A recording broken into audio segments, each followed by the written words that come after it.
destroyed because of this freak. I won't allow it! These babies just saved this lame fest party!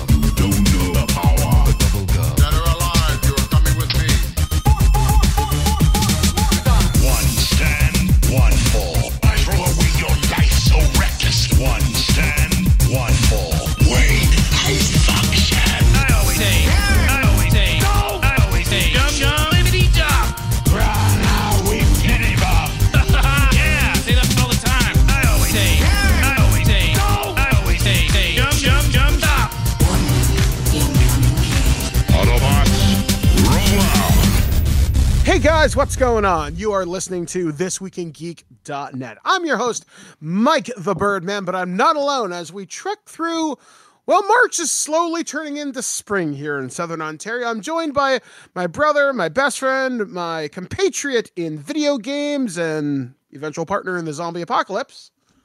Alex, the producer, and you'd say that spring is coming, or it is here, but yesterday it went from, as of this recording, it went from like 15 Celsius outside to -2, and we had 2 inches of snow within 6 hours here. Yeah, and now tomorrow, as of this recording, it's supposed to be really, really, really nice out. So, Mother Nature, if you could make up your mind, that'd be pretty cool. Just saying. The sidewalks and streets are screaming for help as they crack under the under the swelling and then compression of the weather. Yeah, because that is why. For all those people that don't realize, maybe in the South or where there's like pretty consistent climate the whole year, why road work in the northern states and in Canada sucks. Yeah. Because they have to use different types of concrete and different types of asphalt, and it doesn't always work, and that's why everything's all patched up to shit. It's because of all the salt that we use and because of like the major temperature changes making things swell and contract. That is why wooden homes last a long time. There you go. The more you know. Versus brick, and it's like, why does my house have cracking along the bricks? It's like because they can only absorb so much of the crazy humidity in the summer, and then so much of the flash freezing.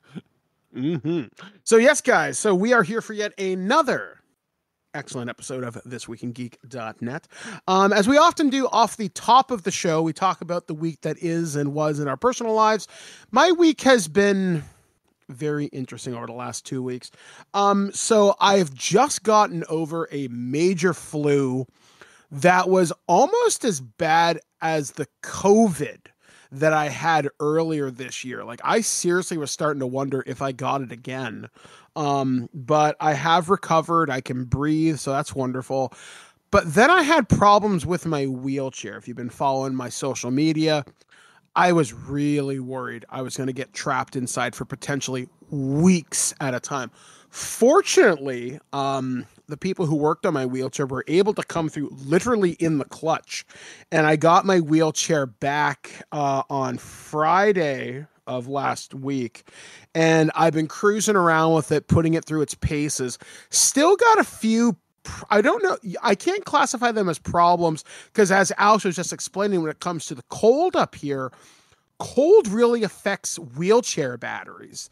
And I can't go as far as I used to, but as the weather gets warmer and it's less of a drain on my power cells, I should be able to go considerably further once it gets probably above, I'm going to guess, about 12 to 15 degrees.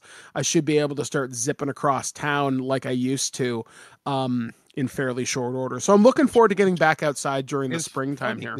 Traditional logic, we're always told by every grandma and grandpa to keep your batteries in the fridge, right? When you open batteries, because generally they seem to last longer. They don't discharge as much. I know it was considered like an old wives' tale, but that was always sort of true.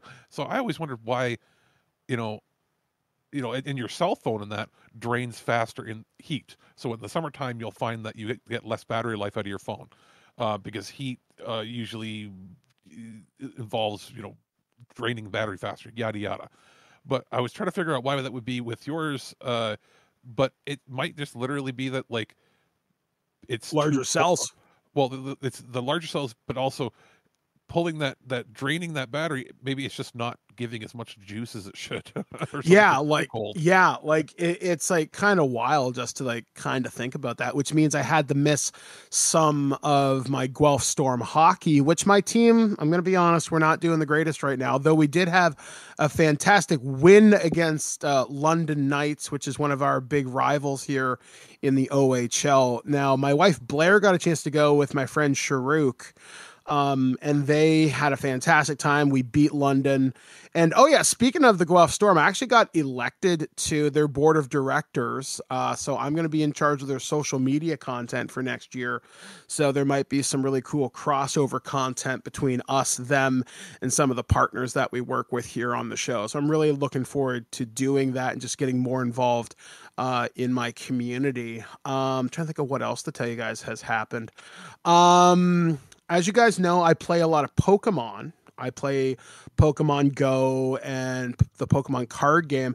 And I was talking with my next door neighbor, Liam, and we've been planning this for a little while. We were talking about doing a 24-hour challenge in my wheelchair. And we're starting to plan it out because now Go Fest has been dated for Japan, Spain, and New York. But there's also the Global Go Fest, which will be happening in July. Typically, Go Fest is marked by really cool spawns, big raid bosses, and it's generally a really fun weekend for all the community. Like last year was really successful, where I did a bunch of prizes, met a bunch of people here in the community. So me and Liam have started to plan out, okay, what's my route? What's my optimal way for doing kind of batteries? Like basically trying to figure things out, but he did give me kind of a cool idea. Maybe I should be doing my 24-hour challenge, not just for TikTok and YouTube, but for charity. So I'm starting to get that planned out. I know the charity I'd probably want to do, it's probably the food bank that I volunteer at, but I'm trying to figure out how I would set up payments and donations for that. So if anybody has any experience with that, I would love to hear from you. So feedback at ThisWeekInGeek.net. I just want to be able to give back to my community. My account's ready to go. Like I've got max storage and max items. I just might need stuff for like raid passes and stuff like that, because you can only do so many in a 24-hour period. But I also need to come home and charge my battery, so I might need to come home and play some Go kind of Battle League. And I know I can stream from my phone, so I could maybe live stream while I'm doing some of my Go Battle League stuff. But we are talking about it, so look forward for more information that in the coming months. And then the only other final thing is I am going to be returning to GriffCon, which is going to be held at the University of Guelph in just a couple of weeks. I'm going to be running a Transformers game again from Renegade Game Studios. I'm going to be premiering the Enigma of Combination, which is the new book, which basically gives you rules for combiners and stuff like that in their Essence 20 Transformers role-playing game. So I'm looking forward to bringing out combiners, power masters, target masters, headmasters, stuff like that. That should be really cool. I've got a Decepticon Suicide Squad game in development. I've got people signing up. I got players emailing me right now, so I'm really looking forward to that. And then finally, before I pass it over to Alex, for the next 2 weeks, I'm on writing sabbatical. So Alex will be here in charge of the show, either by himself or we might have a guest co-host or something. I don't know yet. We're still kind of planning that out. But you will hear me on like other programming, like maybe with me and Dave or me and Aaron for some of the other kind of programming we've got coming up. So that is my life in the last week and change. Alex, what about yourself, buddy? In fact, we should tell the people we got a chance to see each other for the first time since Christmas. Yeah, you've been like out busy in as shit, like a leper colony. Like, it's like you were just within reach, but couldn't actually hang out for multiple reasons on both sides. But we finally got together for a month. 5 weeks late for my birthday hangout, but we did it. So that was fun. Just getting to just hang out and do our own thing again, like we usually used to do all the time. And Mhm. there was no agenda. We didn't have to like record or do anything together, and we just sort of hung out. That was the fun Yeah. part. No microphones. It's weird, but it's nice. It's Yes. Beyond that, I played Final Fantasy VII Rebirth for a week. And by a week, I mean 96 hours basically straight. about 98 hours. Well, I would say it's 100 hours, but 2 hours aren't on my actual gameplay counter because those 2 hours were spent in the demo that I carried the save forward from. So Mhm. it is, by definition, basically to do, I would say 99% of everything except for like one main mission, and not counting like hard modes of things or like extra challenges, but like as far as anything pertaining to main game story plus side story content, it's a 100-hour game. And that's playing it on a hybrid of, I would say, about 75% of the game playing it on like an easy setting. And then once I got the hang of how everything was moving, I put it on normal, or you could put it on the adaptive setting where it adjusts based on how well you're playing. Maybe add an extra 10 hours at the most, but it's about a 100-hour game, and yet it feels like I only played about 30. That's how quick it moves. So that was great. That's the game of the year to beat. Right now, I'm telling you this right now, there won't be a better game this year.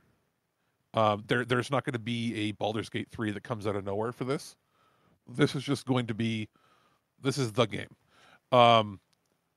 Because we already know Sony said they don't have anything coming this year big. They had to be open about it for their shareholders, right? There's no big franchises this year. Beyond that, I guess we've got what? Is there a new? There's no new Assassin's Creed this year that I'm aware of. Yeah, like there might be something from Sony, but like they said, no new or no franchise games, right? So Yeah. maybe live service games. I mean, Helldivers 2 is great, but I don't know how many more they can sustain. And then Xbox has. I'm looking forward to Avowed, but that's not going to be on this level. No. And I'll be hot take. Indiana Jones looks like crap, and Yeah. I've liked games from Machine Head Games before. I've liked the Wolfenstein games. It looks really crappy, and everybody's going crazy over it. It's like, do you see the game I'm seeing? I'm seeing nausea-inducing jumps between third-person perspective during cutscenes and first-person perspective. It just looks janky. But yeah, beyond that, like those are the games they've announced there. Unless Nintendo, and the talk is Nintendo's push back their new console probably to next year. What do we Good. have? Good. Yeah, Thank God good. I don't want to spend. Yeah, like I guess what do we have to look forward to for like September, October? Like Sony may be coming out with a pro system that I can somehow scrape money together to try to get so that I can have like games running at 60 FPS all the time. Like beyond that, there really isn't anything big. Like this is the big game for the year. We're not gonna like I would hope, fingers crossed that somebody comes out and goes, hey, oh yeah, look at this. We're gonna come out of left field like Baldur's Gate 3 did for a lot of people. But I I think don't. supposedly Transformers Reactivate. I don't think they got put. I think they got pushed to next year. There's been, dude, we have like no news for almost any game outside of like two tentpole games for Xbox coming in, like was it like September, October, something like that is when those two games are coming. Mm-hmm. Like, and then of course there's Call of Duty, but let's be real, Call of Duties are never a game of the year. They haven't been a game of the year maybe ever. Maybe you could count Original COD, or sorry, Modern Warfare 2 and Black Ops 2 were the last huge Yeah. ones that made a real big defining splash. I would say specifically Modern Warfare 1 and 2, the original Modern Warfare. I could see an argument for Maybe Game for of Cold the Year. War? Maybe top five. Maybe top five that year. Yeah, but I would say like as far as like where there's no competition or where it clearly is above the rest, Yeah. I could see Modern Warfare 1 and 2 for being like that's how revolutionary those two were at the time. Mm-hmm. But like they don't have any, like nobody's got like we know GTA is coming out next year, right? So Yeah. there's nothing like this. This is going to be It's a hard quiet to beat. year. Yeah. Yeah, and then, so I played that, and then after that, I've had some review stuff I've been working on, and then for myself, I played Unicorn Overlord. That's the RTS strategy game from from Vanillaware and Atlas. Think like a Saturn style, like Saturn PS1 era strategy game where it has RPG elements, like you're upgrading weapons and stuff with people and making your own little parties, but then you're going into battle and you're selecting where to go on an RTS map, and then when they initiate combat with each other, you can tell it to do a command or two, but then everything else plays out the way it's going to play out. So it's like what if you mixed Command and Conquer with like Final Fantasy Tactics? Okay. So beyond that, that's pretty much been taking up all my time, because that was like 2 days worth of by 2 days I mean like 30 hours of playing. Yeah. So that's what I've been into the last little bit, because weather's been kind of wonky and family stuff's been going on. So it's like, oh, what do I do? Oh, and also I thought I saw something when I was playing Final Fantasy, and it turns out the little tiny mouse had gotten into the apartment from somewhere. You know, they come in through the pipes, and we figured out it came in through, I don't know how it came into the building, but it came in through a tiny gap underneath the sink where the pipes go in. So, you know, we've informed the landlord, taking care of that. So that was a little bit of furry excitement over the last week. But beyond that, I don't think it's gonna, like, I've had some friends and family that were like, oh yeah, I caught like 30 one time. I'm like, you caught like 30 mice? You know what the solution to that is? You burn the house down. But just something like that, like this, that's pretty much it. Not a lot of excitement outside of that. Otherwise, I wouldn't have mentioned it.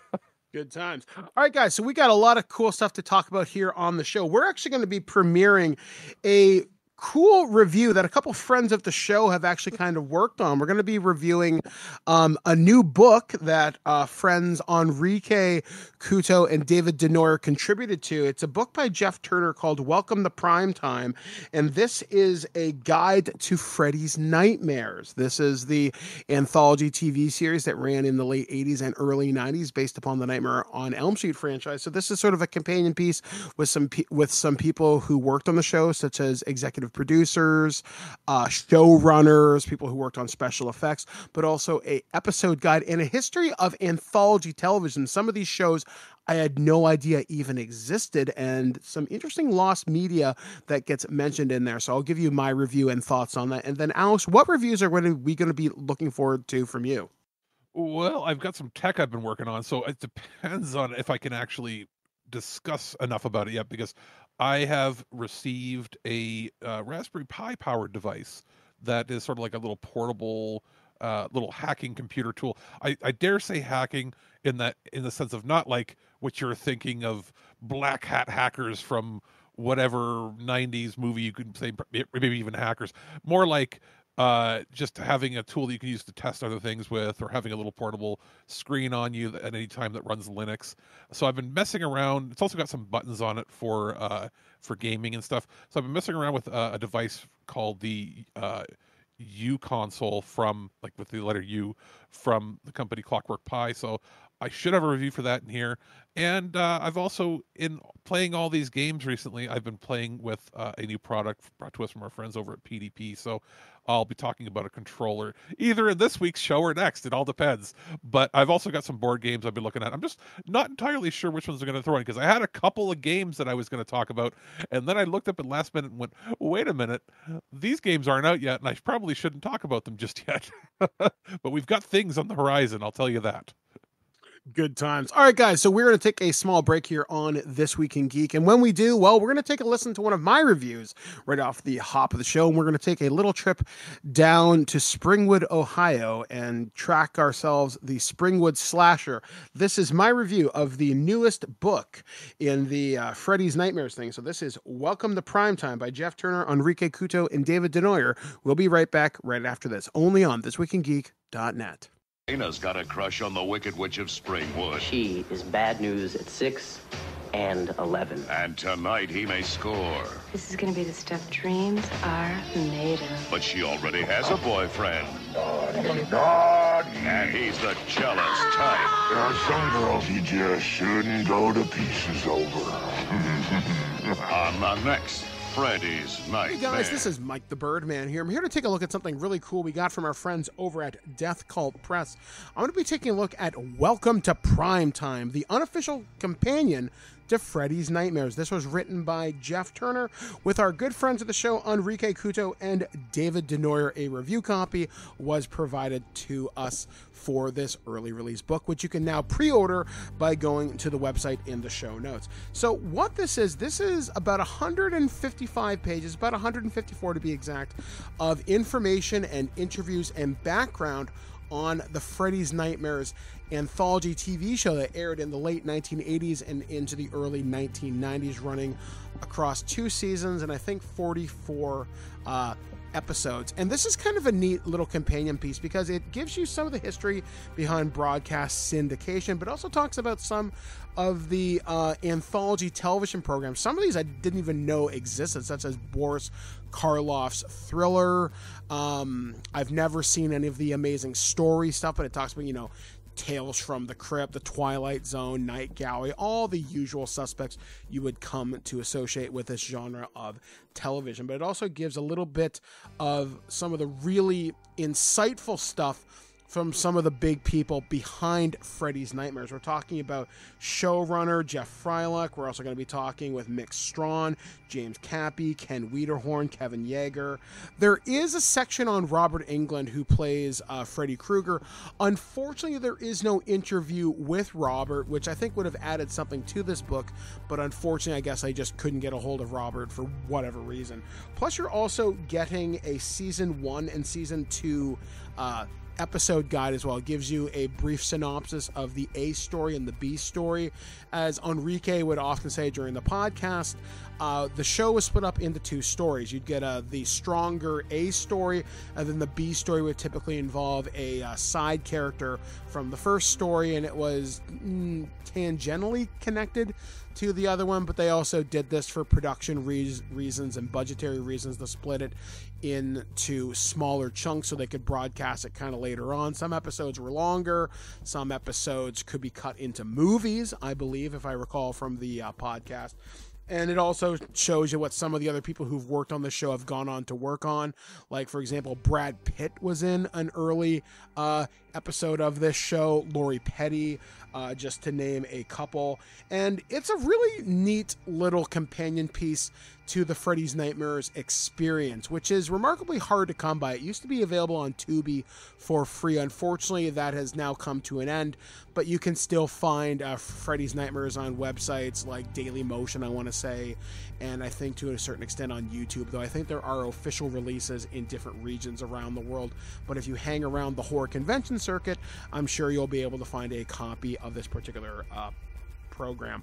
The big meat and potatoes here is the interviews, and a lot of really interesting information here. Full experience of these interviews, including, the inflections and other stuff like that. You can go to the website freddysnightmares.com to get a full range of the experience, but it's nice to have this in a, written form, and along with, like I said, just the other extra info that Jeff Turner was able to add to this. And like I said, having the interviews from Enrique and Dave is a really nice piece on the slasher cake, so to speak, when you want to experience an anthology show like this. Like I said, it's kind of cool that nobody has come along before to do this, and the fact that we have an entire podcast dedicated to this relatively obscure show, but to get like the showrunners, the executive producers who've all made their impact on the big screen and small screen, especially with Gil Adler and Al Katz, is something not to be underestimated. And plus, just getting insights from Jeff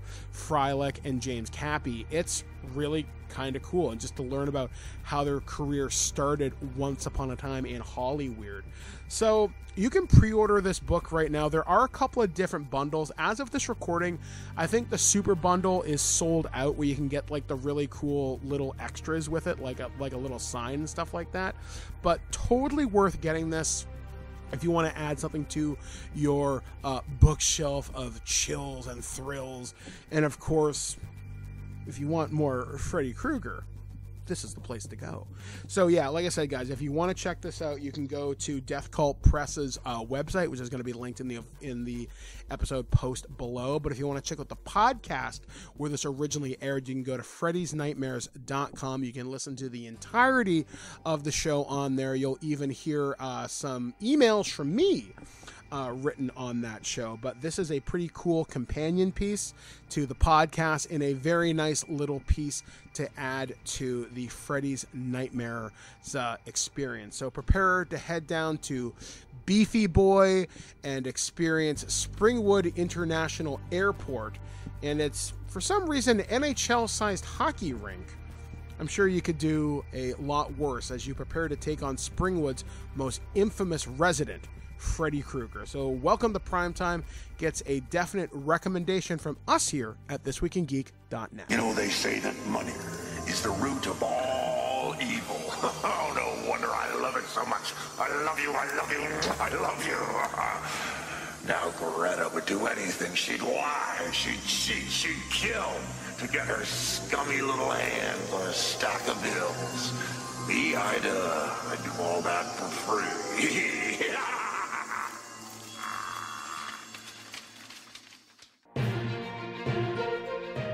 The Prime Minister of Sweden visited Washington today, and my tiny little nipples went to France. Gossip, rumors, panic in the streets. We're lucky. This Week in Geek. And welcome back to ThisWeekInGeek.net. I'm your host, Mike the Birdman. He's Alex, the producer. Well, it is time to talk about the week that was in the entertainment world. When it comes to being a geek, well, it's been a pretty interesting week. Some good, some bad, some head scratchers to be sure. So we're going to start things off on kind of a somber note where some friends of the show have unfortunately lost their jobs due to the juggernaut that is David Zaslav and cost-cutting measures. So this story comes courtesy of Variety, but has been reported by multiple outlets. Rooster Teeth is shutting down after 21 years. Warner Brothers Discovery is in talks to sell shows like RYBY, Red vs. Blue, and Genlock, and will shop around the Rooster Teeth podcast network. So Rooster Teeth is biting at us after more than 2 decades. Parent company Warner Brothers Discovery, after unsuccessful attempts to sell the unprofitable fandom, gaming, and comedy entertainment division, is shutting down Rooster Teeth operations. Rooster Teeth general manager Jordan Levin announced the shutdown of Austin-based Rooster Teeth at an all-hands meeting Wednesday, and in a memo distributed to staff, the closure of Rooster Teeth will result in layoffs of its approximately 150 full-time employees and will throw dozens of contractors and content creators out of work as well. Quote, "It is with a heavy heart that I announce that Rooster Teeth is shutting down due to challenges facing the digital media resulting from fundamental shifts in consumer behavior and monetization across platforms, advertising, and patronage," Levin wrote in a memo obtained by Variety. "Our legacy is not just a collection of content, but a history of pixels burned into our screens, minds, and hearts." Warner Brothers Discovery is currently in talks to sell the rights to certain Rooster Teeth catalog content and intellectual property, such as the popular anime-style series RYBY. Hold on, my screen's freaking out. Pioneering sci-fi spoof Red vs. Blue, Michael B. Jordan's animated mecha series Genlock. In addition, Warner Bros. Discovery is seeking to sell the Roost podcast network with shows spanning true crime, fandom, comedy, food, and which for the time being will continue to operate. Warner Bros. Discovery thanks Rooster Teeth's groundbreaking creators, partners, and strong management team for their many years of success, the media company said in a statement. "Your passionate and loyal fans are a testament to your achievement." Rooster Teeth celebrated its 20th birthday last year with the launch of new logos and a new tagline, "Just Playing." The company had cultivated an ardent fan base and became an instant video destination years before the advent of YouTube. Its first viral video with the 2003 debut of Red vs. Blue, an animated comedy series that popularized machinima. The company's name was derived from the dialogue in the original trailer for Red vs. Blue, in which the voiceover narrator is dissed by the subtitler as a, quote, cockbite. Rooster Teeth was founded in 2003 by Bernie Burns, Matt Hullum, Jeff Ramsey, Jason Saldana, Gus Solorlo, and Joel Heyman. After multiple ownership changes, it became part of the Warner Bros. Discovery 2 years ago. In 2019, then owner Warner Media tapped Levin, former CEO of WB, as general manager of Rooster Teeth as part of a reorganization in which Hume, previously Rooster Teeth's CEO, Burns, and Ramsey took on new creative roles at the company. Burns exited Rooster Teeth in 2020. And then it just goes into a bunch of financial kind of details. I know that the joke was that they knew it was coming years in advance, because as soon as anybody at Warner Brothers realized that Warner Brothers owned Rooster Teeth, that it would be gone, because almost, like, I would say, was it the last of the YouTube creator collectives that was left. Pretty much, because Machinima shut down a couple years ago, and they instantly deleted everything. And wasn't Machinima also part of Warner? At one point, yes. And And they're like that is like 2 Warner Brothers ago. Like there's Warner Brothers of the 90s, then there was AOL Time Warner, or sorry, and there was the Time Warner merger. Then this is those were all part of the AOL Time Warner, and then there was another one before Discovery Warner. Like that's how many crazy corporate takeovers and shifting arounds that Warner Brothers has done over the years. So them wanting to sell off individual properties makes sense in that it's this is going to sound weird, but I don't think they were pulling in the eyeballs. Obviously they wanted to with their creators. Well, from what I've read, because like I know some of these people personally, and some of the people who've worked on some of the shows, like it's not at its heyday it was 5-10 years ago, which is fine. That's understandable. Like, I think was it 2012 was the peak sort of a lot of their stuff. I'd say 2014, 2015, somewhere in there. But you think about like the success it had with like shows like that Ruby, shows like Death Battle and stuff like that. Obviously super successful. I mean, Death Battle still pulls in huge numbers for them. The Death Battle, I think, was when like they went, I think Warner kept it running about 5 years longer than anybody else thought was going to run, because look at what happened with was it Game Trailers and all those other ones when they were all bought by I think it was it was like 3 companies that bought everything at one point. It was CBS which owned Spike and all that had all of like Game Trailers and that sort of stuff, and then you had, was it Defy Media or something that bought them, and then there was another group that owned Machinima after whatever happened with Warner, and then there was Warner. It was like 3 companies that had everything, plus I think there was one other multi-group one that was, I forget who ran that, and I'm not talking like TIG with TIG or anything else. I'm talking like real companies. Oh yeah, like real like when we're not talking like, hey, here's a group companies of companies with real lawyers, legal teams, and actual buildings. Not like hey, we're a creator on Retroware TV. It's like, yeah, that's nice. It's a group of people that maybe collectively have $1 million combined. We're talking, I'm talking real companies, like billionaire companies that bought these large channels and made these large and owned like 6 or 7 other channels that had groups of people on it. Like that's how big we're talking here. Like at one point here, at this point, when Warner is divesting themselves of them, they had Rooster Teeth, they had Funhouse, which was made from original Rooster Teeth people that spun off originally and then got bought up by them as well, somehow under the same roof. That includes what Screw Attack. Probably about 4 or 5 others. And in those collectives, each one of them would have like 10 or 12 creators with different shows. Like it's they owned basically the equivalent of like 25 popular channels at one point.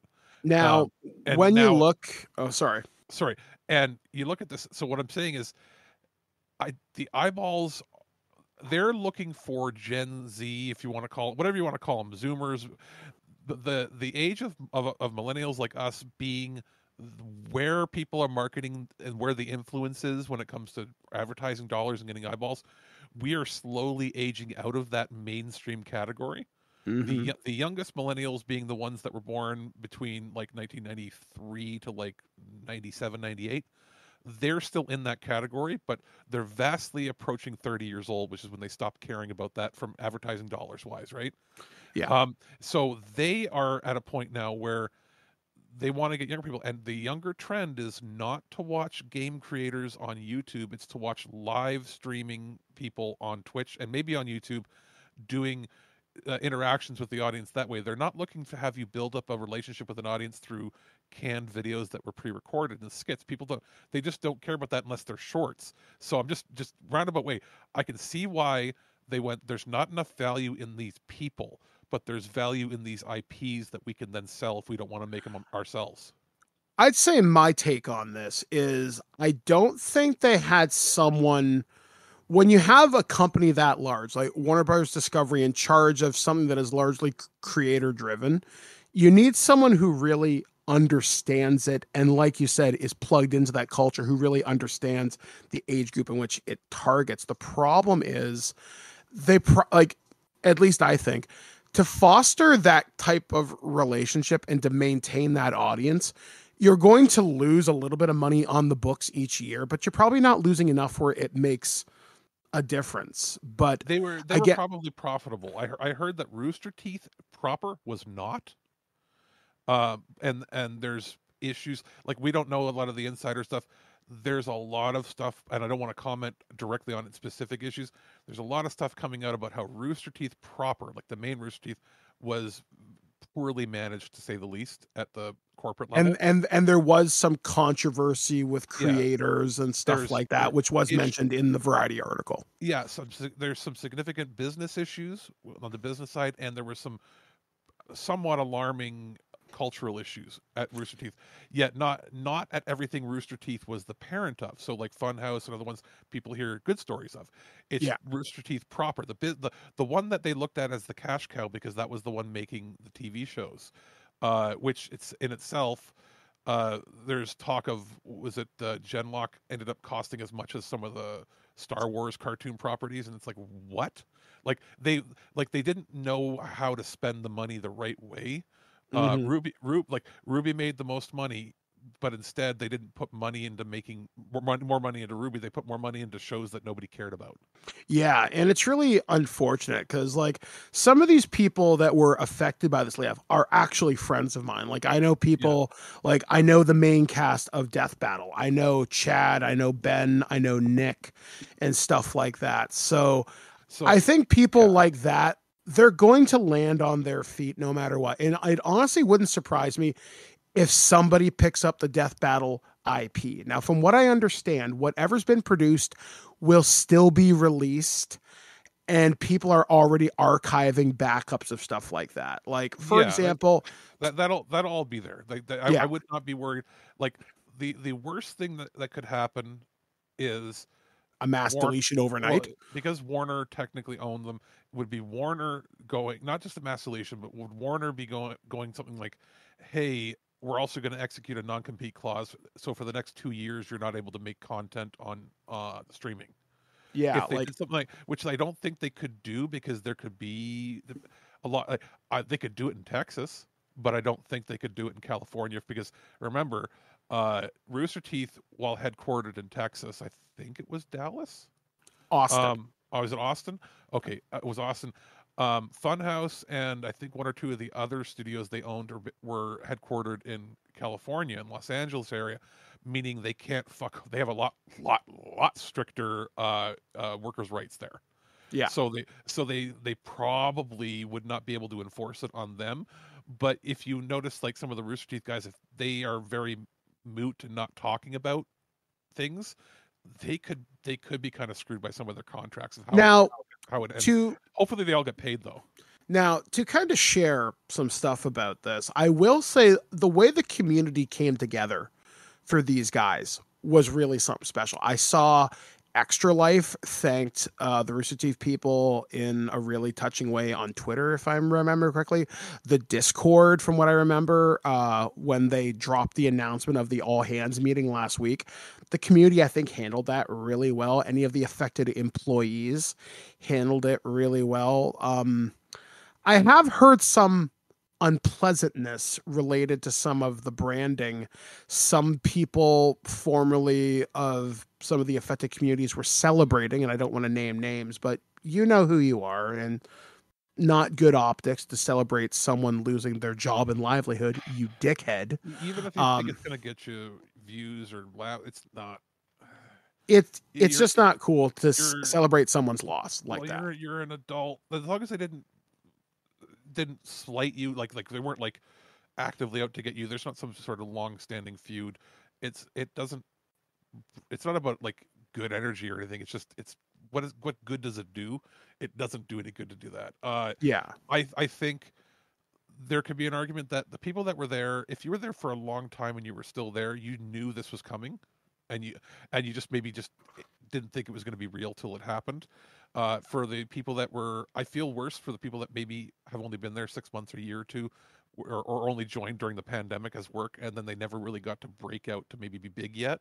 Yeah, like some of the things that I saw there, I think, for example, and the only reason I keep coming back to this example is most of my experience with Rooster Teeth is Death Battle, because I know the work that goes into the animation, the voice acting, the music, and stuff like that. Anybody who was the editor on that show, like stuff like Nick, it will not surprise me if he gets a job in the industry, like no problem. And same with like Chad and Ben. Guys like that have the tools, they have the talent, and they have the savvy. They're gonna weather themselves through this. The Funhouse guys, they'll be fine. Well, and not to mention, like, this is gonna sound, I don't take this the wrong way, but a lot of the original talent that started all the channels that are affected by this, not just Rooster Teeth, but everything under that banner. Mm-hmm. A lot of the original people that like brought them and skyrocketed them to enough fame that Warner wanted them in the first place, most of them are gone, and they left of their either, sometimes they were fired for whatever reasons, but most of the original core people that brought them up to like the heights of popularity based on their personalities and everything, they're off doing their own things. They're either working for other companies, maybe even slightly out of the industry, or they're content creators in their own right, working independently on their own. And, you look at this from the outside perspective, it's like maybe Warner got rid of them because they realized they didn't have the people that could bring them the millions of eyes anymore. Yeah, I mean, I will say this as we bring this part to a close, just to talk about some of the memories from Rooster Teeth. I never got into the red versus blue stuff, although I want to say I think I actually met the Bernie guy. I think I met him at like Fan Expo or something, like early on in my career. Like red versus blue is so old that it makes it predates YouTube. It makes Chad Vader look young. Yeah, and that's a name again, Chad Vader. That's another early TWIG person we got on the show. We still have promos from Chad Vader from before he was doing the voiceover for Force Unleashed 1. And trying to think of who else.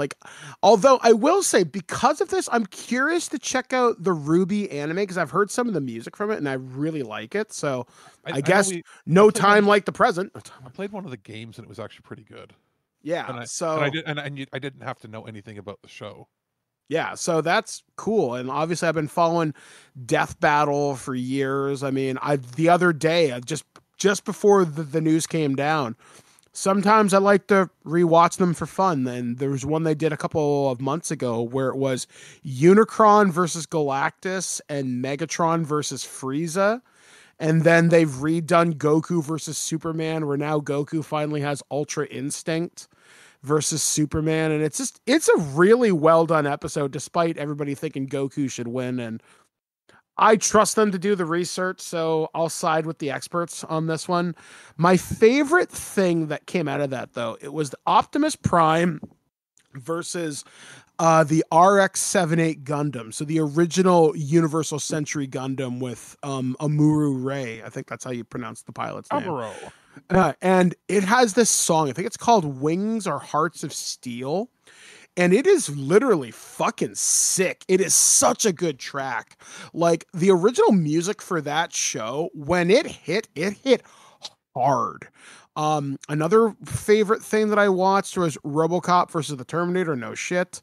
Vegeta versus Thor was another really good one. They had Beerus from Dragon Ball Z versus Queen Galaxia from Sailor Moon. They even branched into some live action stuff, which I thought was kind of cool. I think they had what was it? They had Red Hood versus the Punisher or something like that. Like, again, that's pretty impressive for what started out as a Screw Attack thing. Is 10 years ago. Outside of Screw Attack, I didn't know Screw Attack was part of Rooster Teeth, but I didn't know Rooster Teeth existed till I met you.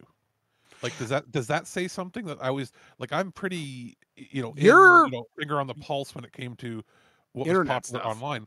But the fact that I had not heard of them until 2017. Yeah, for me, I knew about Red versus Blue, and weird. Like I knew those things, but I didn't know what Rooster Teeth was. You know what I mean? I didn't know Yeah. that was the company that made it. I knew of Red versus Blue. Weird side story, if I may. So one of our early interns at Twig was a girl named Liz, and she was really into it. And I remember her loaning me a DVD of like seasons 1 and 2, which I may actually still have. Liz, I'm sorry. Is But it like a library where after you accrue like $80, they stop charging you late fees? yeah, I guess so. But yeah, I remember being handed this because I think for some reason, I want to say she was really into the character of Caboose or something. And I think we got a phone call on the podcast. Like, again, this is like 15 years ago. But yeah, I remember that. But I remember it was somebody on the crew here, and I don't remember who it was. It might have been AJ, or it might have been Dave. I doubt it was Dave. I'm thinking AJ when I hear this. But there used to be a Rooster Teeth thing called Achievement Hunter or something like that. And it was this guy named Michael. And it would just him be freaking out over getting his ass kicked in games. And he would scream stuff very similar to AVGN, except this came from a very real and very primal place. Like, he was really mad. And I thought it was really, really, really funny, but I never got into the culture of it. Although some of my friends who live in Toronto would always make the pilgrimage to the Screw Attack gaming convention, but they would also go to RTX, which was the Rooster Teeth Con. In fact, one of my friends who's a streamer, Fuya, did a bunch of stuff with Rooster Teeth a couple of years ago, and I think fairly recently, within the last year or so, she recorded a couple of podcasts with them. So that was how I kept, quote unquote, abridged of some of the Rooster Teeth stuff. But I don't have the history that a lot of people have, and it's weird because you think about things that have been around forever from that era, like you were talking about Chad Vader and stuff like that. The only other long living thing that I think it's still there, it's still relevant, but it's not as culturally significant as it once was in some ways, is Penny Arcade.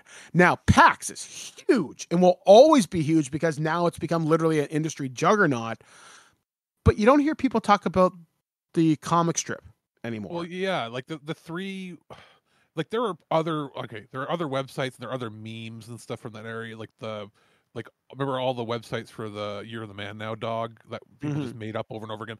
But as far as culturally important, like things that made web series and got web culture and Red versus Blue and all this, I remember Red versus Blue being promoted like heavily on like E-Bombs World or Newgrounds. Yeah. So it's like it was Penny Arcade, Newgrounds, and E-Bombs World were the three big sites circa first 5 years of the new millennium, right? And then beyond that, it changed. Like a lot of creators got their starts making clips that would show up on like Flash videos on there.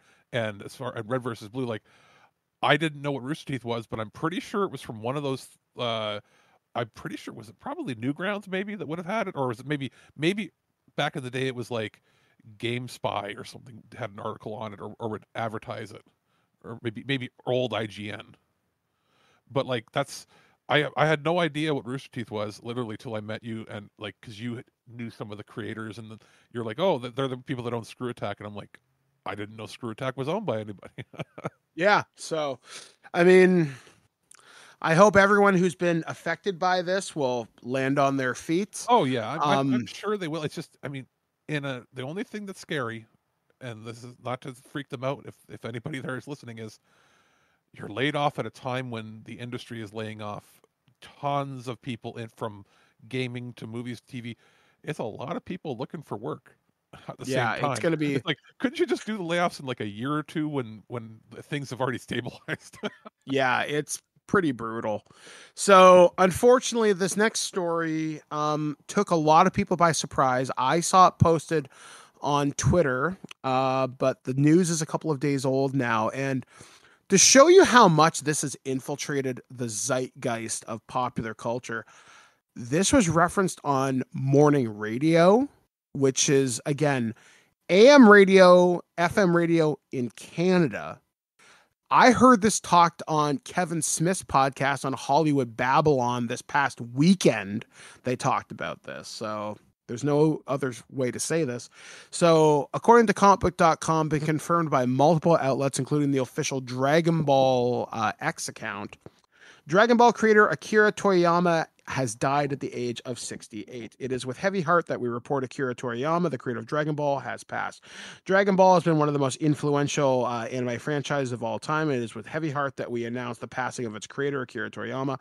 Aside from creating Son Goku and countless other characters of the Shonen series, Toriyama also had a hand in creating the likes of Chrono Trigger, Dragon Quest, Sandland, and more. Toriyama's influence cannot be overstated in both the anime world and the universe of pop culture, as his legacy will live on in his creations for quite some time and in the future. Akira Toriyama was born in Nagoya, Aichi, Japan in 1955. He introduced the world to Dragon Ball in 1984 with the story of Goku and his friends, becoming one of the biggest anime properties of all time. Toriyama has continued to work on the franchise to this day, working on the manga alongside with the recent film Dragon Ball Super Superhero. The latter regarding Akira Toriyama's passing was shared on the official Dragon Ball website and reads as follows. Dear friends and partners, we are deeply saddened to inform you that manga creator Akira Toriyama has passed away on March 1st due to acute subdermal hematoma. He was in the age of 68. It is our deep regret that he had several works in the middle of creation with great enthusiasm. He would also have had many more things to achieve. However, he left many manga titles and works of art to this world. Thanks to the support of so many people around the world who've been able to continue his creative activities over the last 45 years, we hope that Akira Toriyama's unique world of creation continues to be loved by everyone for a long time to come. We inform you of this sad news with gratefulness for your kindness during his lifetime. Funeral service was held with his family and very few relatives. Following his wishes for tranquility, we respectfully inform you that we would not accept flowers, condolences, gifts, visiting offerings, and others. We also ask that you refrain from conducting interviews with his family. Future plans for a commemorative gathering is not decided. We will let you know when it's confirmed. We deeply thank you for your understanding and support as always. Since his passing, the original Japanese voice actor for Goku has come out and said her statement. And the part that sticks with me about that, I'm not going to read it verbatim, but it was Akira had said to her, "Look after Goku for me."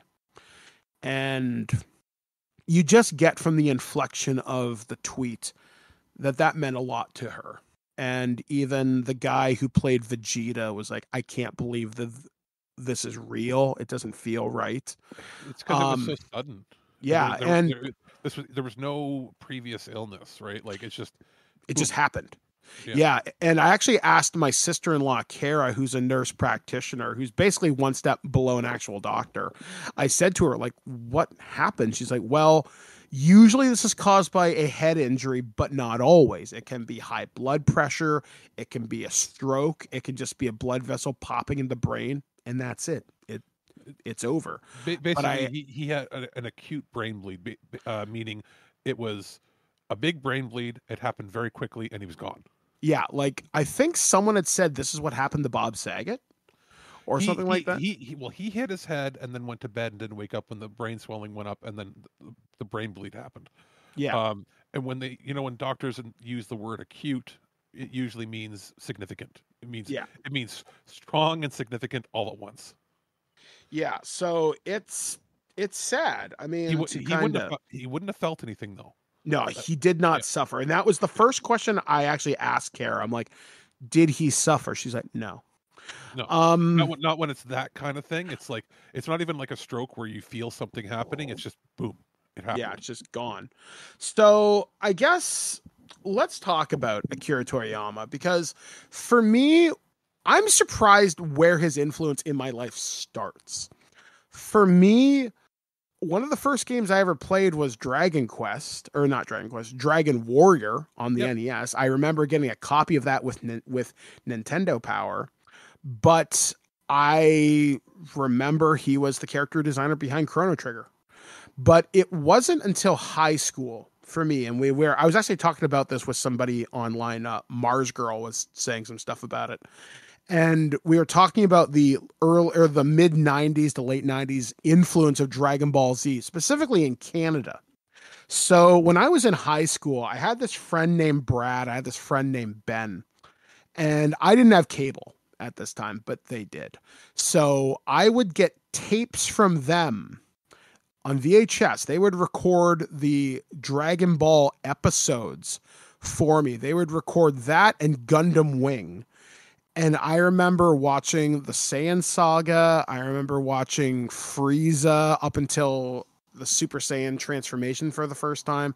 And then I didn't see a whole lot after that until I went to Funimation in person in like 2007 or 8. But I was so surprised how much Dragon Ball has been a part of my life. Like, one of my first big interviews for TWIG was Sean Schemmel. And the fact that I stayed friends with Sean for many years, I've since lost touch with Sean, unfortunately. But one of my good anime voice actor friends is Kyle Hebert, fucking Gohan, the voice of the narrator from Dragon Ball Z and Dragon Ball Kai. And obviously he had the big starring role in Superhero last year. It's just kind of astounding how much it stayed there. I mean, even last year when Alex gave me some time off to heal from bariatric surgery, I went through Dragon Ball Super. Alex knows this from me as a person. It's very hard for me to sit down and watch a television show from start to finish. It just doesn't happen very often. You are sometimes you could be a human golden retriever, very loving, very loyal, and then squirrel. And you and you get distracted. You're like, what was I distracted from? Oh, or that. Do you remember that episode? If anybody's listening, of Malcolm in the Middle, I know we might be dating ourselves a little bit now, where Hal goes to fix the one thing. He wants to change a light bulb or something, but then he goes and moves the chair or something, and then it squeaks, and he's like, "Oh, I'll fix the chair before I can fix the light bulb." And then he goes, and by the end, he's torn apart the entire house, and he's like, just because he had to replace a light bulb or something. Yeah, that's sort of what happens to you sometimes. Yeah, so I watched the entirety of Dragon Ball Super, and one thing that I don't think I've ever shared this before on the show, I don't even think I've told you this before. So when I lost my leg back in 2007, or not 2007, back in 2017. You have something else you want to tell the public? Yeah, I know, right?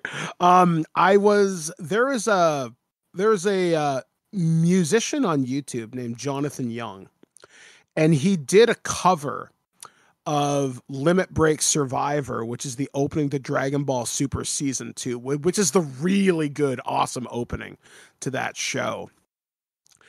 And that was one of the first songs that I remember playing after coming out of surgery from my amputation, because that song honestly is one of my go-to get pump songs. Like, if I want to go out and exercise and feel like I've actually got strength in my limbs, that's what I play. Like, honestly, in a lot of very real ways, the idea of Goku not giving up and always having that big heart full of love and wanting to believe the best in everybody, that's very much a part of who I am. I'm also very naive, like Goku at times too, where I'm like, you know what, maybe that person's not so bad, and I end up getting fucked over in some way. But I've always admired that never say die attitude. Even when I get really, really, really down and depressed on myself, I always think back to a character like Goku thinking, well, what would he do? I mean, yeah, he'd get up and he'd keep fighting despite the fact he's had the shit kicked out of him, knowing the odds are against him. I know it's a fictional character, but there's something about that drive I admire so much. And it's just kind of amazing how much Dragon Ball has been there in my life for decades at this point. Like, I remember, again, I went out of my way to get the Dragon Ball role-playing game. I remember buying a shitty used copy of it like so long ago.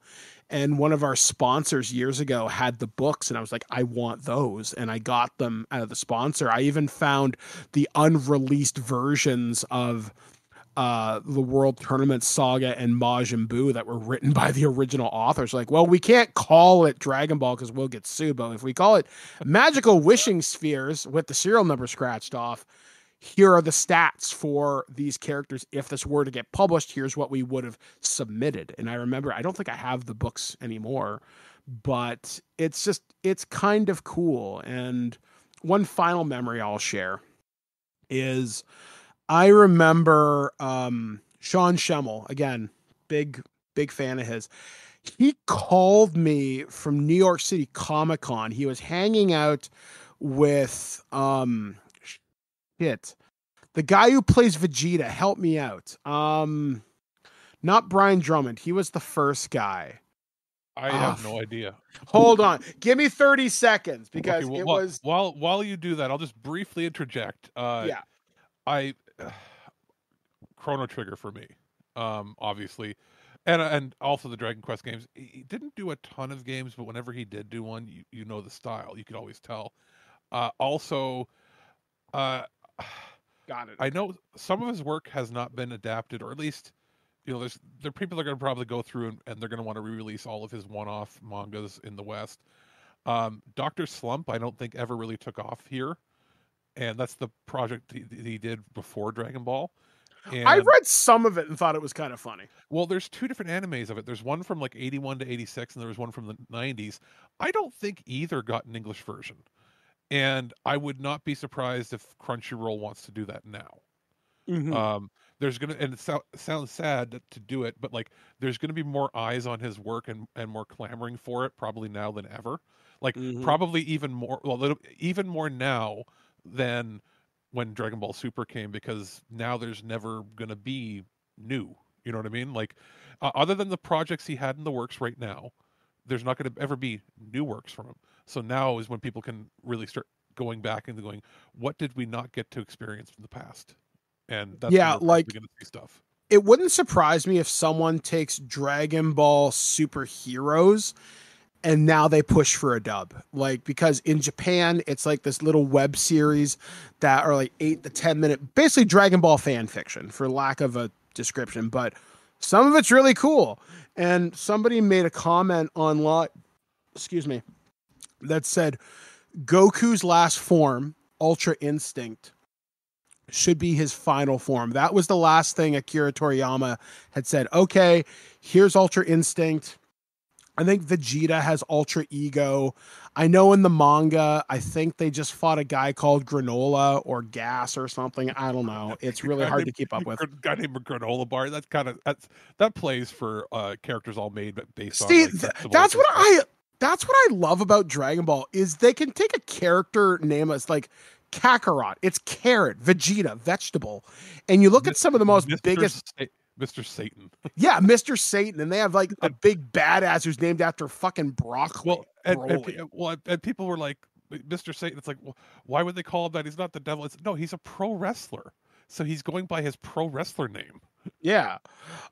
So the story that I wanted to tell you. So this would have been around 2010, maybe 2011.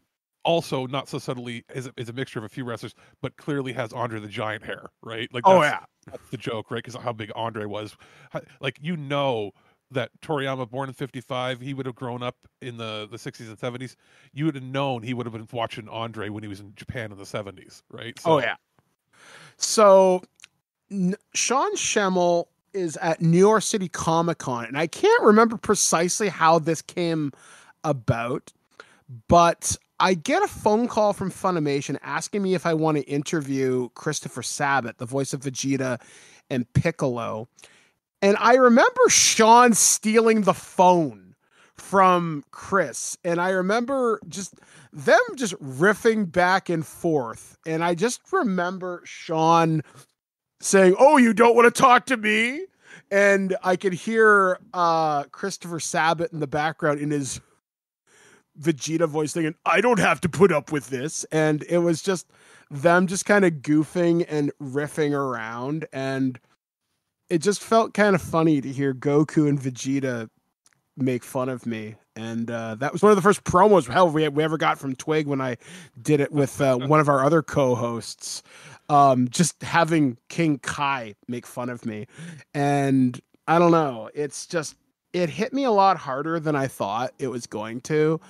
So much so, when you came over to hang out, we started wondering, like, did we get the English dub of the original Dragon Ball? And we went down this weird rabbit hole trying to figure that out. And we're like, anything really? involving Canada or mostly Canadian things is usually not very well documented on Wikipedia or other sites. Like, it's a lot of hearsay, but what we were sort of able to uncover was that was it either Harmony Gold or Saban did The Ocean Group or something like that. they right? hired Ocean before Ocean was even really a thing in like 1989 to do the first like 6 episodes of the original Dragon Ball.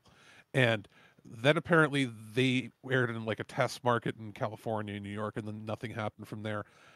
Those episodes apparently did air in Canada, and we got them in the early 90s because there's like I was in like kindergarten or grade 1 in like 92 or something, and I remember seeing them in English, and it was only like 5 or 6 episodes. So it did air either on YTV or maybe it was like the new VR. Like it might have even been on like, it made its way onto like local stations or something. But again, that's not well documented. But I know it's not a fever dream. I looked online enough on Reddit. People are like, yes, it definitely aired in Canada, but they just can't find the parts of it. It just didn't air nationally in the States. And then they did like a second dubbing where they extended those to like 13 episodes using the same people, and that's the version that we saw the first 13 episodes over and over and over and over again up here. And when I say over and over, I mean it was like 4 years of every day they had one of those episodes on over and over and over again. And then Funimation was hired. They didn't dub it themselves initially. I think they had Blue Ocean do 13 episodes or 26 or something, and then they did their own. Had a contract dispute over who owned the rights to that dub or that English version. It was a whole hullabaloo that we don't need to get into. And then finally, starting in 2003, the whole series got dubbed and released in North America. So from what I can tell, there's 3 dubs, 2 of which are only ever aired in Canada. So Yeah, and if you want to watch the entire series, it is available on Crunchyroll and Funimation, like, because I guess no time like the present. I mean, I guess I'll finish. It's very. I was gonna say it's very confusing. It's that, and like if you thought like the DBZ dub was confusing with Ocean, and then the lines blur as to which recorded what for both original Dragon Ball and Dragon Ball Z.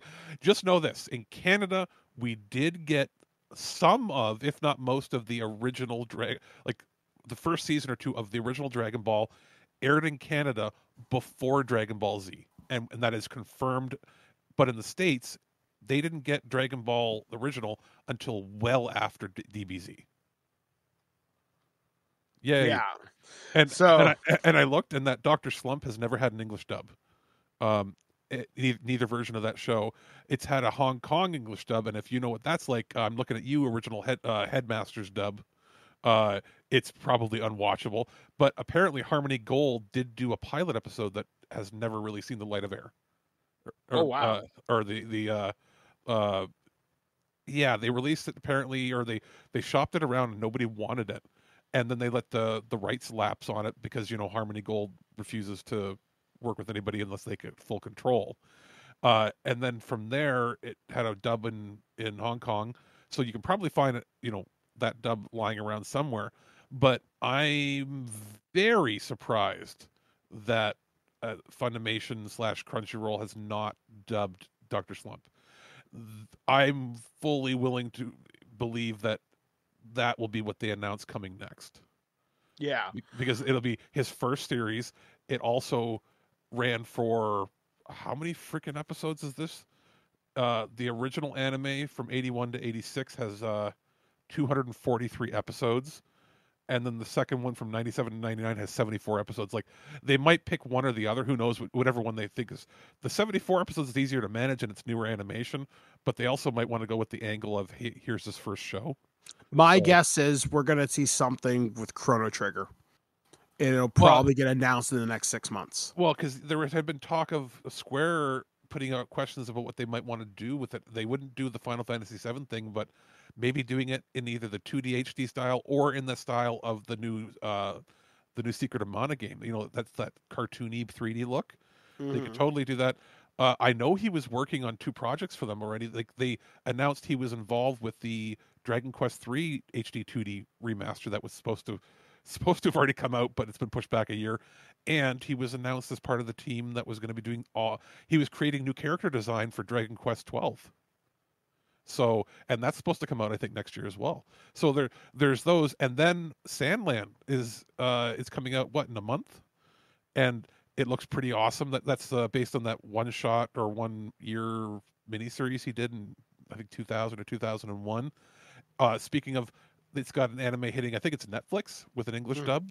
So I mean, there's it's going to be weird, but there's a lot of work that he was already working on that is, you know, slated to come out. And timing wise was odd, because not odd, but like, you know, it was weird because they had just announced that Crunchyroll had gotten all of Dragon Ball Super. I guess, you know how they're doing their merger thing, right? And not all the content was available on the other, yada yada. Well, now they've got everything.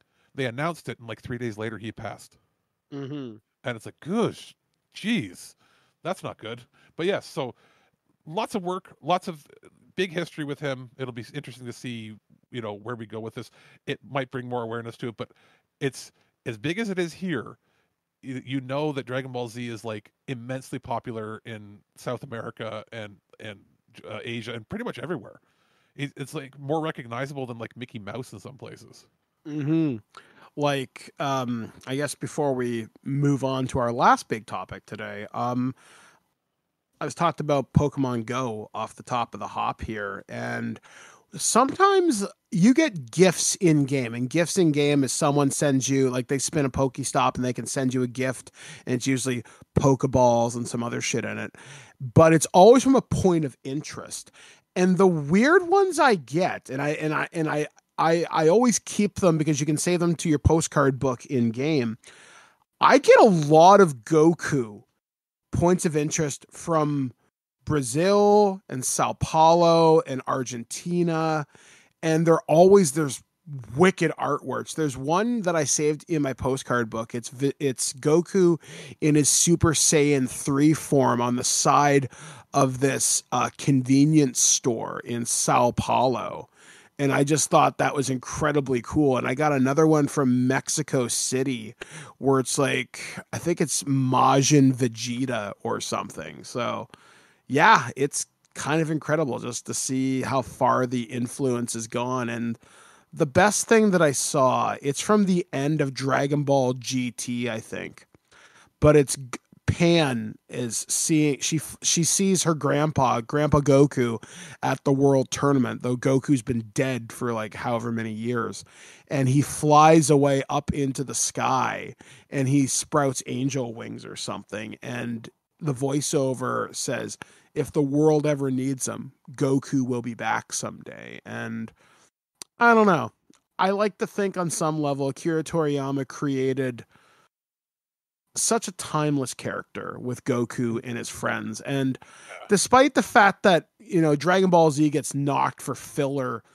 episodes, there's some fantastic storytelling in that show, because you look at the arc of Vegeta, for example, the prince who had his world taken from him, who started out as this villain, this murderer, to become one of the greatest heroes the cosmos has ever known. That's one hell of a redemption arc.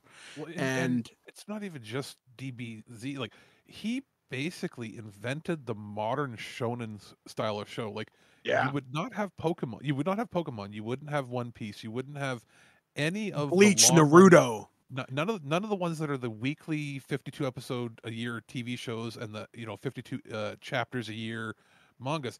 They had mangas before. He was the guy that invented the formula that is the teenage boys action manga. He's the guy. Everybody models it after him. Like, to the point where every bit of influence from, let's say, like 1995 onward in targeting, action shows and cartoons, even Western ones that were targeting young boys. They basically went and copied the formula that he made in the late 70s, early 80s. So he's like that vitally important to the point where you're seeing tributes everywhere. Like there are people in like MMOs that aren't even related to him that were doing like candlelight vigils within the game, within their own little metaverse.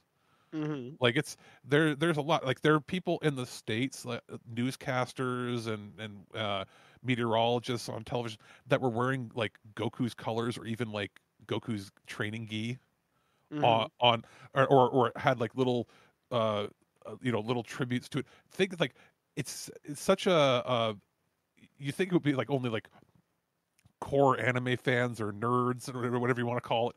No, it's like so many people for like 30 years were big fans of this stuff. Yeah. So, like I said, it's I don't know. The world lost someone huge, and I don't know, folks. Go out there, go check out some Dr. Slump, go check out some Dragon Ball, just maybe go play some Chrono Trigger. Just and check out that Sandland game that he worked on. Yeah. Based on his manga coming out. It looks pretty cool. Looks like an open world action vehicle riding battler Dragon Ball Z, but you play as a little devil dude. Yeah, so could be cool. All right, so the last big elephant in the room to talk about is the 96th Academy Awards happened last night, as of this recording. I'm not really a big Oscar guy, but I always pay attention to the in memoriam, who hosts, who gets punched in the face, and who are some of the comedy bits. John Cena coming out naked to present an award for best costumes was actually pretty funny. But you see how desperate they are now? They're resorting to gimmicks that used to only happen at the Spike Gaming Awards or MTV Awards because they realize nobody cares about the prim and proper Oscars anymore. It doesn't get views. Yeah, I mean, just make it fun. I don't care. I see. I don't care either way. But there are a lot of people angry that there's no decorum around that award show anymore. Well, the fact that it's been trimmed down and certain awards get presented before the show, or they just go like, oh, by the way, this guy won, sort of sucks. But there were some big notable. Some people got robbed. Most people were expecting the Spider-Verse to win something this year. It didn't. It went to The Boy and the Heron, which we are going to be talking about on TWIG sometime in the future. Because I think Ken wants to talk about it. That's not a very good movie. Which one? Boy and the Heron or Spider-Man? Yeah, Boy and the Heron. The Boy and the Heron won because people are afraid it's going to be Miyazaki's last movie. Okay. It is, compared to other anime that I personally watched this year, it's not the best one. Yeah. It has story. It's visually nice. Its story is really not very good. And knowing that and seeing, what else was out there, I had a feeling it was going to win. But I mean, it was better. I didn't see Elemental. I didn't see Nimona. Robot Dreams. I didn't see Spider-Man. Okay, the best one wasn't even nominated. Spider-Verse could have been best one. Like, there are other anime this year that came out that you could take your pick that was probably better, but this was a case of the man is hella old. We thought he already retired. He came out of retirement, made a movie, so we have to give him an award. I haven't seen it yet. I'm going to, because I know Ken wants to do another anime thing. And in fact, I'm going to ask Ken at some point this year, like, walk me through the films of Miyazaki. I've seen like 3. He will probably tell you this is not one of Miyazaki's good movies. Yeah, that wouldn't surprise me. Yeah. The other thing, he loves everything. He loves everything anime. He loves everything Miyazaki, but he will tell you this is not one of Miyazaki's best. It's not. One of the other things I really liked about the Oscars last night is Ryan Gosling came out with the cast of Barbie and did "I'm Just Ken" with a complete dance number, and Slash, the guitarist from Guns N' Roses, played with him. That was really fun. I had a lot of fun with that. Did they bring out horses or pictures of horses behind him or anything? I think so. They had people in the crowd singing with him, and Emma Stone got to sing like a line. Billie Eilish looked very surprised when he got up from behind her and started singing in costume, and it was ridiculous, but it was really, really, really fun. Probably one of the more fun musical numbers I've seen at the Oscars in a number of years. Jimmy Kimmel did a live on-air diss of Trump. Trump was posting on True Social at the time, and the line that sticks with me from his on-air diss is like, "Isn't it past your jail time?" Which I thought that was clever. That's a good joke. That's like, regardless of what you think about, that's actually a good joke. So I'm just quickly going to go over some of the big ones here. Best Picture was Oppenheimer. Can't say I'm surprised, but it was should have been Killers of the Flower Moon. I can't say I'm surprised that it won. Was it the best movie I saw last year? Kind of. Did you see Killers of the Flower Moon yet? Not yet. Because that's again, the best movie of the year. I would say it was better than Barbie. Barbie got nominated for Best Picture, which was a huge bucket of win for them. Christopher Nolan won for Best Director. He should not. Anybody else should have won for Best Director. He's too pretentious and thinks he's amazing, and then makes big mistakes in a lot of the way he makes things, and yet doesn't get called out for it. Best Actor was Cillian Murphy. I can't disagree with that. I thought he was fantastic as Robert J. Oppenheimer. Best Actress was Emma Stone in Poor Things. I never saw it. I'm kind of sad that the person from Killers of the Flower Moon didn't get it, but just to be nominated, that's fucking huge. I don't know why Emma Stone got it for that, because I mean, that's her role's more of a you haven't seen it, so she shouldn't have won for that. But then again, Lily got the did she get this? She get the Golden Globe, the one that actually matters more? I think so, yeah. Best Supporting Actress went to Robert Downey Jr. as Louis Strauss from Oppenheimer. He was awesome in that role. He was a great fucking bad guy. Although Ryan Gosling as Ken would have been kind of funny, but against Robert Downey Jr., I can't say I'm usually surprised. Comedies don't get it, right? So yeah. Best Supporting Actress, I never saw this movie called The Holdovers. I went to Divine Joy Randolph. America Ferrera got nominated as Gloria from Barbie. I don't know if I would have called that one, but that was a TV performance. That wasn't like a Hollywood movie performance, to be honest. Yeah, I mean, it was funny, but she was competing against Emily Blunt as Kitty Oppenheimer and Jodie Foster and Danielle Brooks. It's just her role didn't have anything beyond a few haha moments. You know what I mean? To sink her teeth into. Best Adapted Screenplay. This had a lot of heavy hitters in it. It went to American Fiction, but it was competing against Barbie, Oppenheimer, Poor Things, and The Zone of Interest. I personally think Barbie should have got this because they made a toy property actually kind of cool. And it wasn't just a 2-hour commercial. Why? It's not based on a book, so why is it an adapted screenplay? It is based on a book, actually. That Barbie movie? No, sorry. Well, if you base it upon a toy property, then it's adapting. It's adapting lore. So that's not what it's. Oh, I remember reading about this. There was some controversy around them putting it in there because traditionally an adapted screenplay must have been from a novel or novella first. Okay, well, it says based on characters created by Ruth Handler. Yeah, see, they're doing that now which is okay. There's problems. I mean, this is going to create problems in the future because then the question would be, well, my movie would have won if that category had the rules like that. Now, like, does that invalidate half of the nominations from like the last 90 some odd years? Yeah, because sorry, but how many things couldn't be nominated for?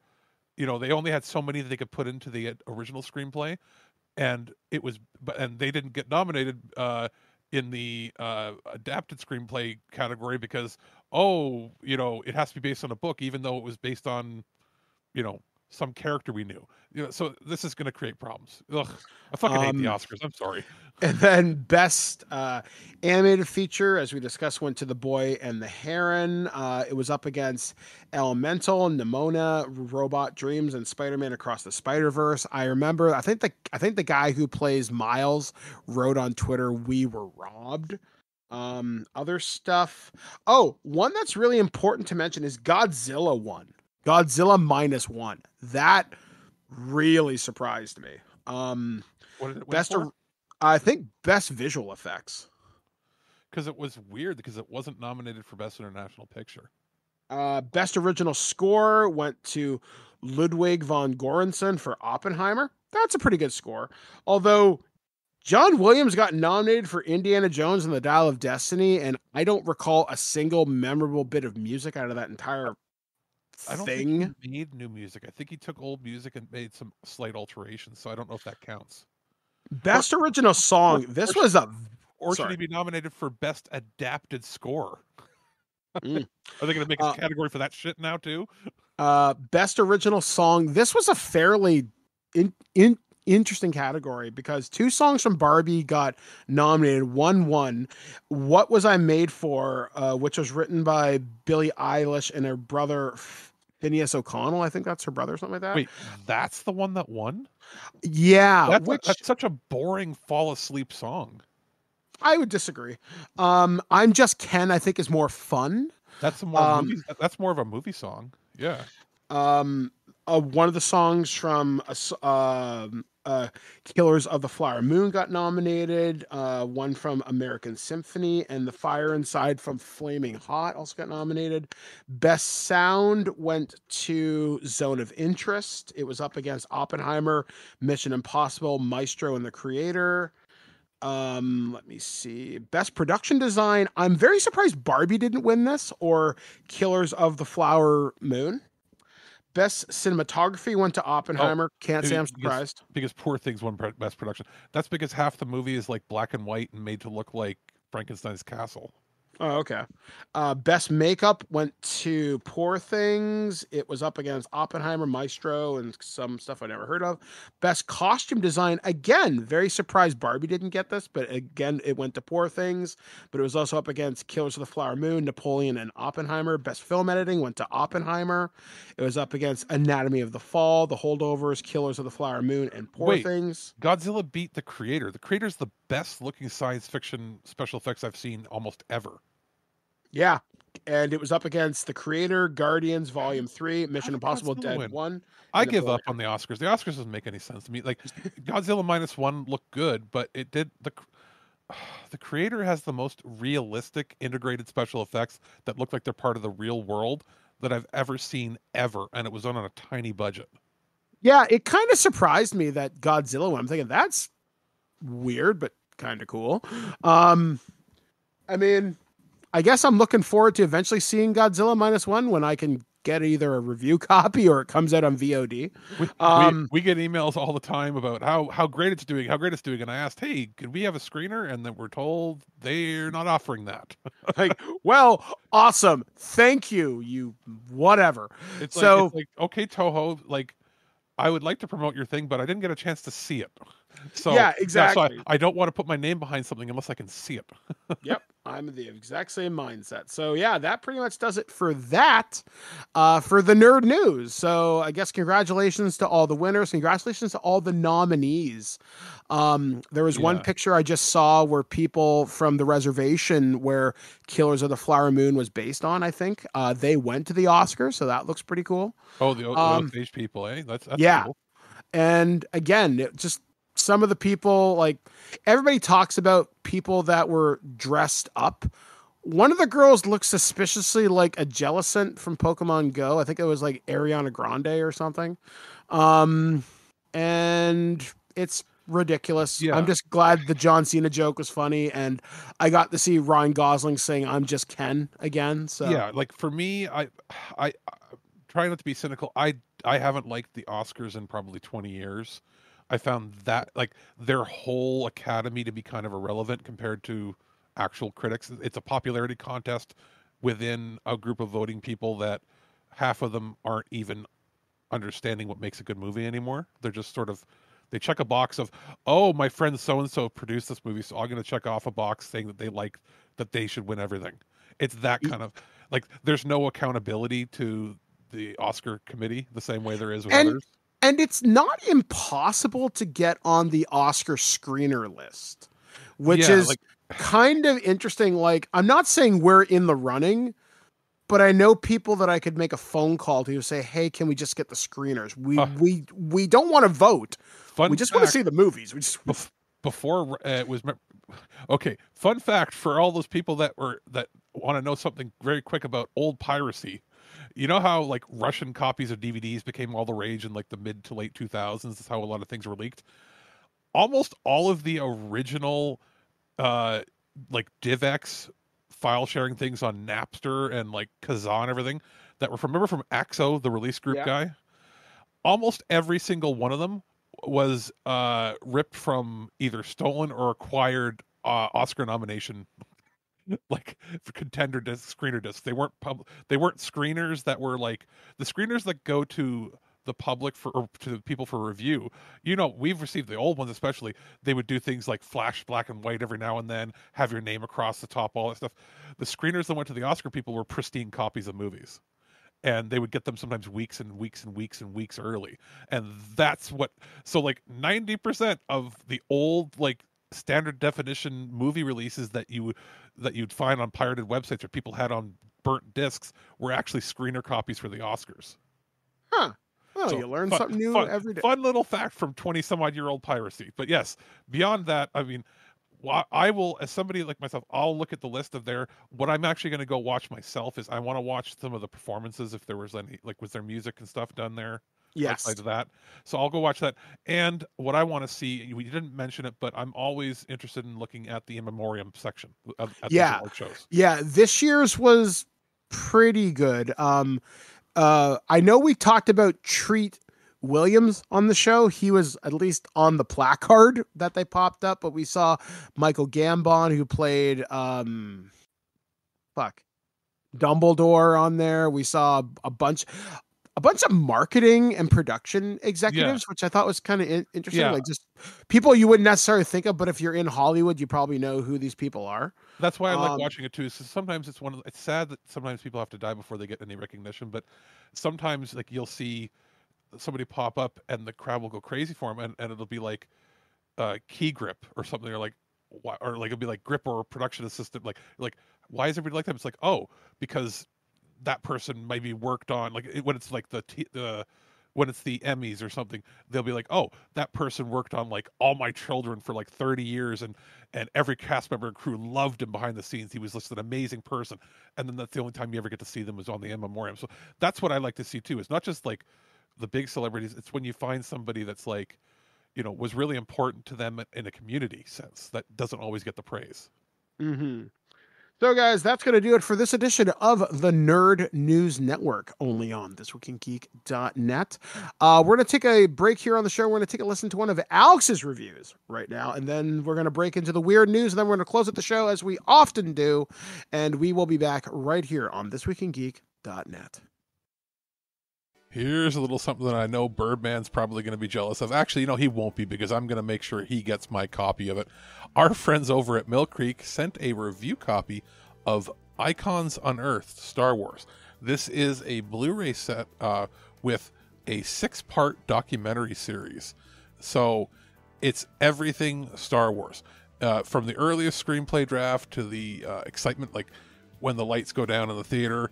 It says it includes everything that you'd want to hear about the real story about how the films were made. Now, it was filmed like all over the world. Tunisia, England, Canada, Italy, a bunch of different states. It says all 50 states, but who knows how much was actually filmed in every state. Maybe they got a shot of people going to the theaters in every single one, because there's lots of shots in there. I just can't tell where everything's from. It features a whole bunch of information, including interviews that you've never seen before. This is like sort of the holy grail of random footage that hasn't been included in any other set previously for Star Wars, either by Lucasfilm or by, you know, Fox or Disney, anybody. What there is here is 6 hours, over 6 hours of full, previously unseen interviews with Marsha Lucas, Anthony Daniels, and Billy D. Williams. And it's 2 discs worth, 270 minutes. It's it's weird to me that this has never been released anywhere previously, or a lot of the footage has never, like, there's obviously newly recorded stuff, but it's a lot more substantial than I was expecting, and I was not honestly expecting Mill Creek to put it out. Visual quality, I don't know if what to review with it. It's interviews and footage put together, so it's not. It works. It's an effective documentary series. It's something that's going to fill the void in your heart if you're a Star Wars fan, and for years have been like, I need more documentaries. I need to see more. Audio, same thing. It's interviews. I mean, it could be mono and it wouldn't matter, but it's, standard stereo track. It's on a Blu-ray, so it's not going to get scratched. The box art is black with with white accents on the front where it has the label Star Wars on it. It does, interestingly enough, look like they tried to make it look like a 35 millimeter film reel canister on the front art, where it just says Star Wars. So it's sort of like you're finding some lost footage, even though there's newly recorded stuff with it. It's nice that it's on Blu-ray, because nowadays so many things like this, documentaries, are still only put on DVD. So it is nice that it's there. Obviously, it's for the super fans out there. You're looking for, like, pick up something now for like a stocking stuffer for them. It's got an MSRP of $30. If you go to deepdiscount.com, which is owned by Mill Creek, they are selling it for $16.99 American. You're looking at about $20 Canadian. Same deal if you go to Amazon. You're going to see it probably be roughly the same. Solid release. One of the only things that I've seen come out in quite some time on Star Wars that wasn't basically produced or owned wholly or in part by Disney themselves. You see a lot of these for Star Trek come out. Like, we've reviewed some of these before previously that Mill Creek's gotten their hands on, but not a whole heck of a lot for Star Wars. So if you're a fan, you might, if you're not like glued to different forums and stuff, you might not have known this was coming out. So you might want to give it a watch. Again, it's mostly for the super fans, and I know that at least, there's at least a few of you here with us here at TWIG, so worth checking out for sure. There's I believe like some trailers and little clips and snippets you can find if you go to Mill Creek, if you search it up on YouTube, or if you go to Mill Creek's website. But yeah, not too crazy expensive. A dearth of information here. I'd say it's fully worth it if you're a big Star Wars fan. Go crazy? Don't mind if I do. Human sacrifice, dogs and cats living together, mass hysteria. And welcome back to ThisWeekInGeek.net. It is time to talk about the strange, the weird, the just plain fucked up things that have happened around the planet this past week. And we are going to start things off with a U.S. man has ate 34,000 Big Macs in his lifetime, extending his world records. The thought of eating anywhere close to 34,000 Big Macs would have many asking, excuse me, but not Guinness World Record title holder Donald Gorski. Gorski, a 70-year-old from Fond du Lac, Wisconsin, already held the world record for the most McDonald's Big Macs eaten in a lifetime. On Thursday, Guinness announced that he'd extended his burger streak after consuming 728 more Big Macs in the year 2023 alone. According to Guinness, Gorski's record now officially stands at 34,128. He was first awarded the record in 1999. Quote, many people thought I'd be dead by now, but instead I've been a world record holder for my 24th year, one of Guinness World Records. Longest running record holder, so that's pretty cool to me, Gorski, a retired prison guard, told Guinness. For Gorski, McDonald's is more than just a fast food chain, it's a way of life. After tasting his first Big Mac 52 years ago on May 17th, 1972, he knew he was hooked. Quote, in that moment, I said, I'm probably going to eat these for the rest of my life, he said. I threw the cartons in the backseat and started counting them from day one. To this day, Gorski still has the container in the receipt for every Big Mac he's ever eaten, neatly filed away and organized by year. In recent years, Gorski has cooled down on his Big Mac intake. While he used to consume up to 9 Big Macs in a single day, Gorski now only has 2 on most days, one for lunch and one for dinner, though he forgoes the fries. He usually opts to skip breakfast and otherwise only eats small evening snacks such as ice cream, a fruit bar, or potato chips. Quote, out of respect for my mother, from 1973 to 1981, I ate 1 non-Big Mac meal a day because she was worried about my health, Gorski revealed. On April 1st, 1981, she let me relinquish that promise when she said, if they haven't killed you by now, Go ahead. Gorski now buys his burgers in batch orders, his form of meal prep, rather than visiting a McDonald's every day. Toss a cold Big Mac in the microwave, and for Gorski, that's good enough. His Big Mac fixation earned him a reputation among friends and colleagues. When he began working as a prison guard at a maximum security prison in Wisconsin in 1986, Gorski tried to keep his food obsession under wraps. It didn't last long, and soon enough, guards and prisoners included knew about his diet.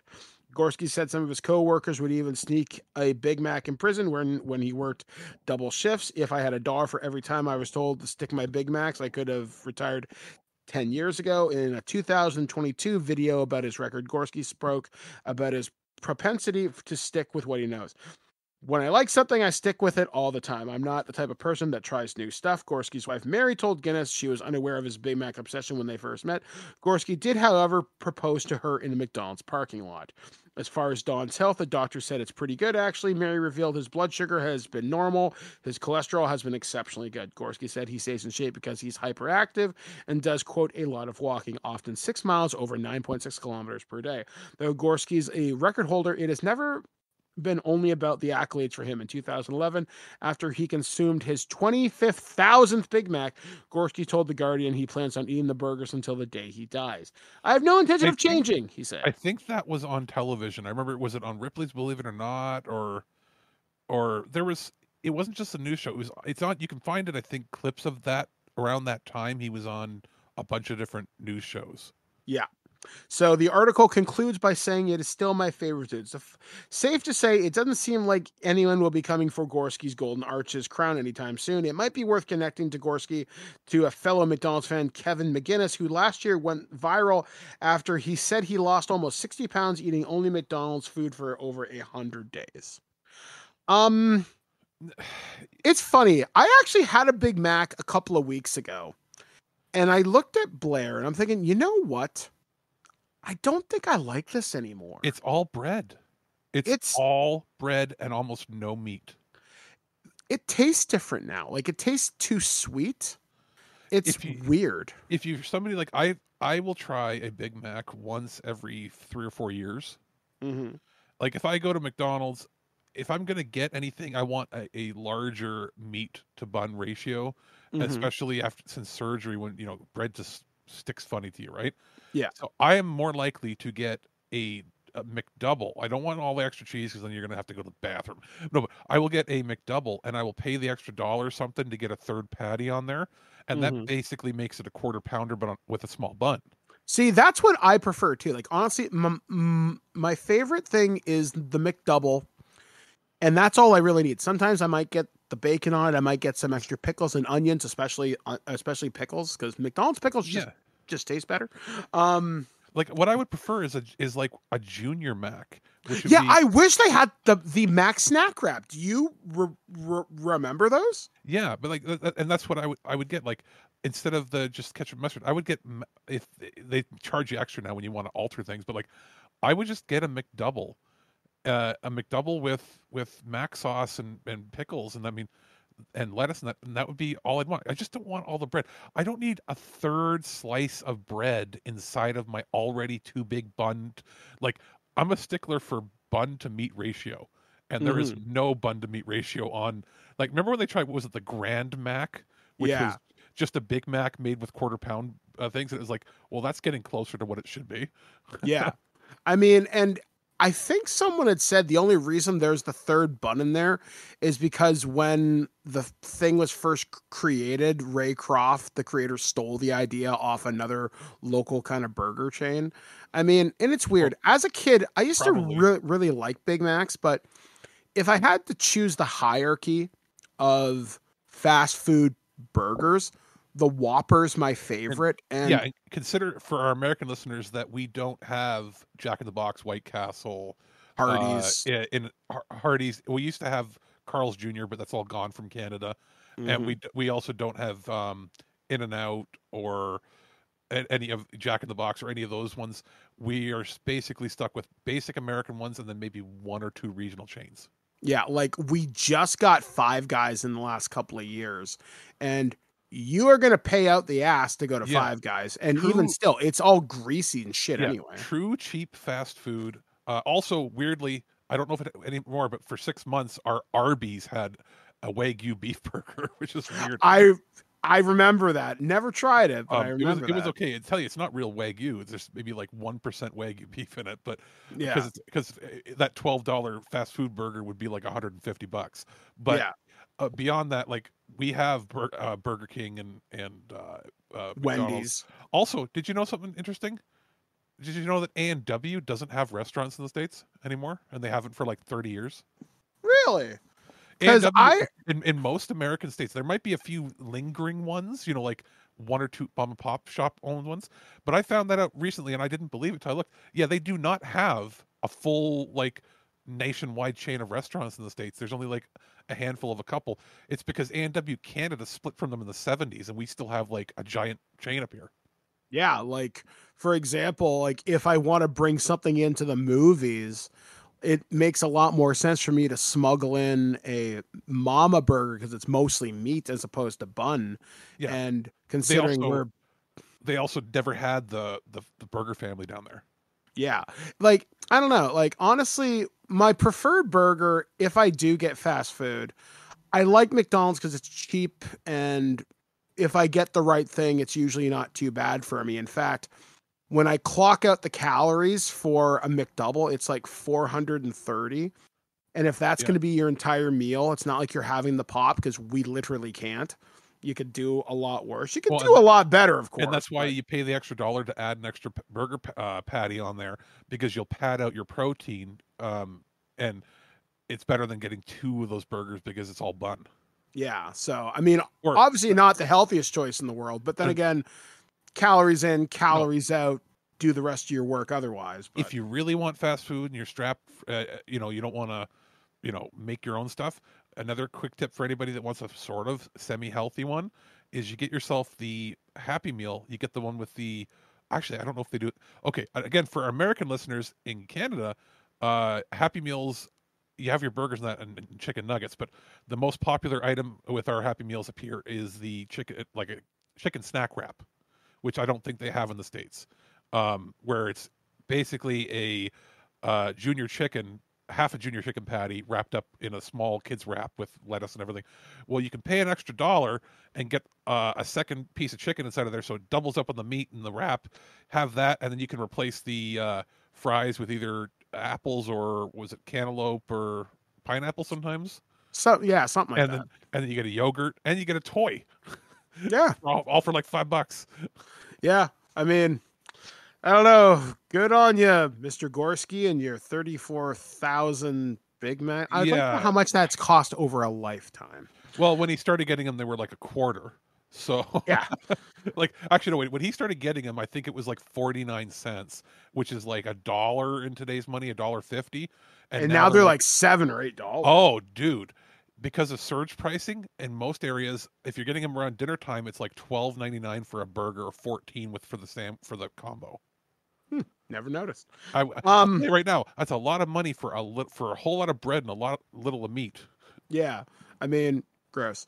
All right, so our next story, oddly enough, food related. I didn't gather this one, but this one comes courtesy of Today.com. Bakery accused of reselling Dunkin' Donuts as its own vegan gluten-free treats. New York's Division of Food and Safety Inspection is, quote, conducting a full investigation into accusations that a baker resold donuts from Dunkin' under the guise they were vegan and gluten-free treats she made herself. On March 3rd, Cindy Snacks, a vegan market in Long Island, posted the accusation on Instagram against the Savory Fig, a Long Island vegan bakery owned by Michelle Serrani. There's a huge thing there. I'm just going to read it. On February 23rd, the owner of Savory Fig dropped off the baked goods we ordered from her, including the donuts. In the middle of the boxes were the donut pictured in the first slide. Whatever, said John Stiegel, co-owner of Cindy Snacks, captioned the post. The first image in the slideshow shows a donut with pink frosting dotted with magenta and orange D-shaped sprinkles.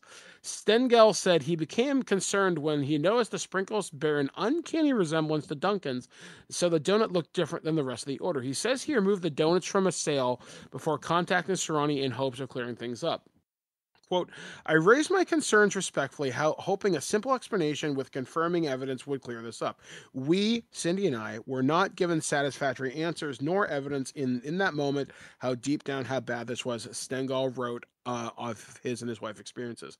The Stengel said they ordered the sprinkles Serrani claimed she used. She found that they were neither labeled vegan nor matched those on the donut, so they ordered an at-home gluten test and said they came back as high positive for gluten. We can only assume, given this recognizable logo design, where these donuts really came from and what other ingredients they might contain, Stengel wrote, adding they have cut personal and business ties with Serrani. Duncan did not immediately respond to a request for comment, but an allergen and ingredient guide on the website says that every donut it contains at the very least, eggs, milk, and wheat, so they're neither vegan nor gluten-free. Quote, we're mortified that we provided any of her products to our customers and our own family, Stengel wrote. Most importantly, we want to apologize from the depths of our soul to anyone who unknowingly consumed these products. Neither Serrani nor the Stengels have responded to multiple requests for comments. Since the Stengels have posted their accusation, the Savory Fig shut down its Instagram page. Its Facebook page, which is active as of this writing, has been inundated with hundreds of negative comments and ratings. On March 5th, Cindy Snacks posted an update saying they would not give any further interviews or statements because they, quote, don't feel this will serve their mission. The Post also notes they have contacted New York's Division of Food Safety and Inspection, as well as the Suffolk County Department of Health. Quote, ensuring the safety and proper labeling of our food supply is a crucial function of the department, which includes overseeing home processors in New York State. New York's Division of Food Safety and Inspection tells Today.com in a statement that the department has received several complaints regarding this home processing business and is conducting a full investigation. A rep for the Suffolk County Department of Health tells Today.com that the Stengels reached out, they would be referred to the state office. Online people have been sharing their experiences living with celiac disease and food allergies in response to the allegation. One Redditor with celiac wrote, straight up wheat exposure from eating a regular donut would kill me dead. I'm not a doctor. I can't speak to that. Charlene Van Buiten, PhD assistant professor of the Department of Food Sciences and Human Nutrition at Colorado University, says the ingesting gluten affects those with gluten intolerance and celiac disease differently.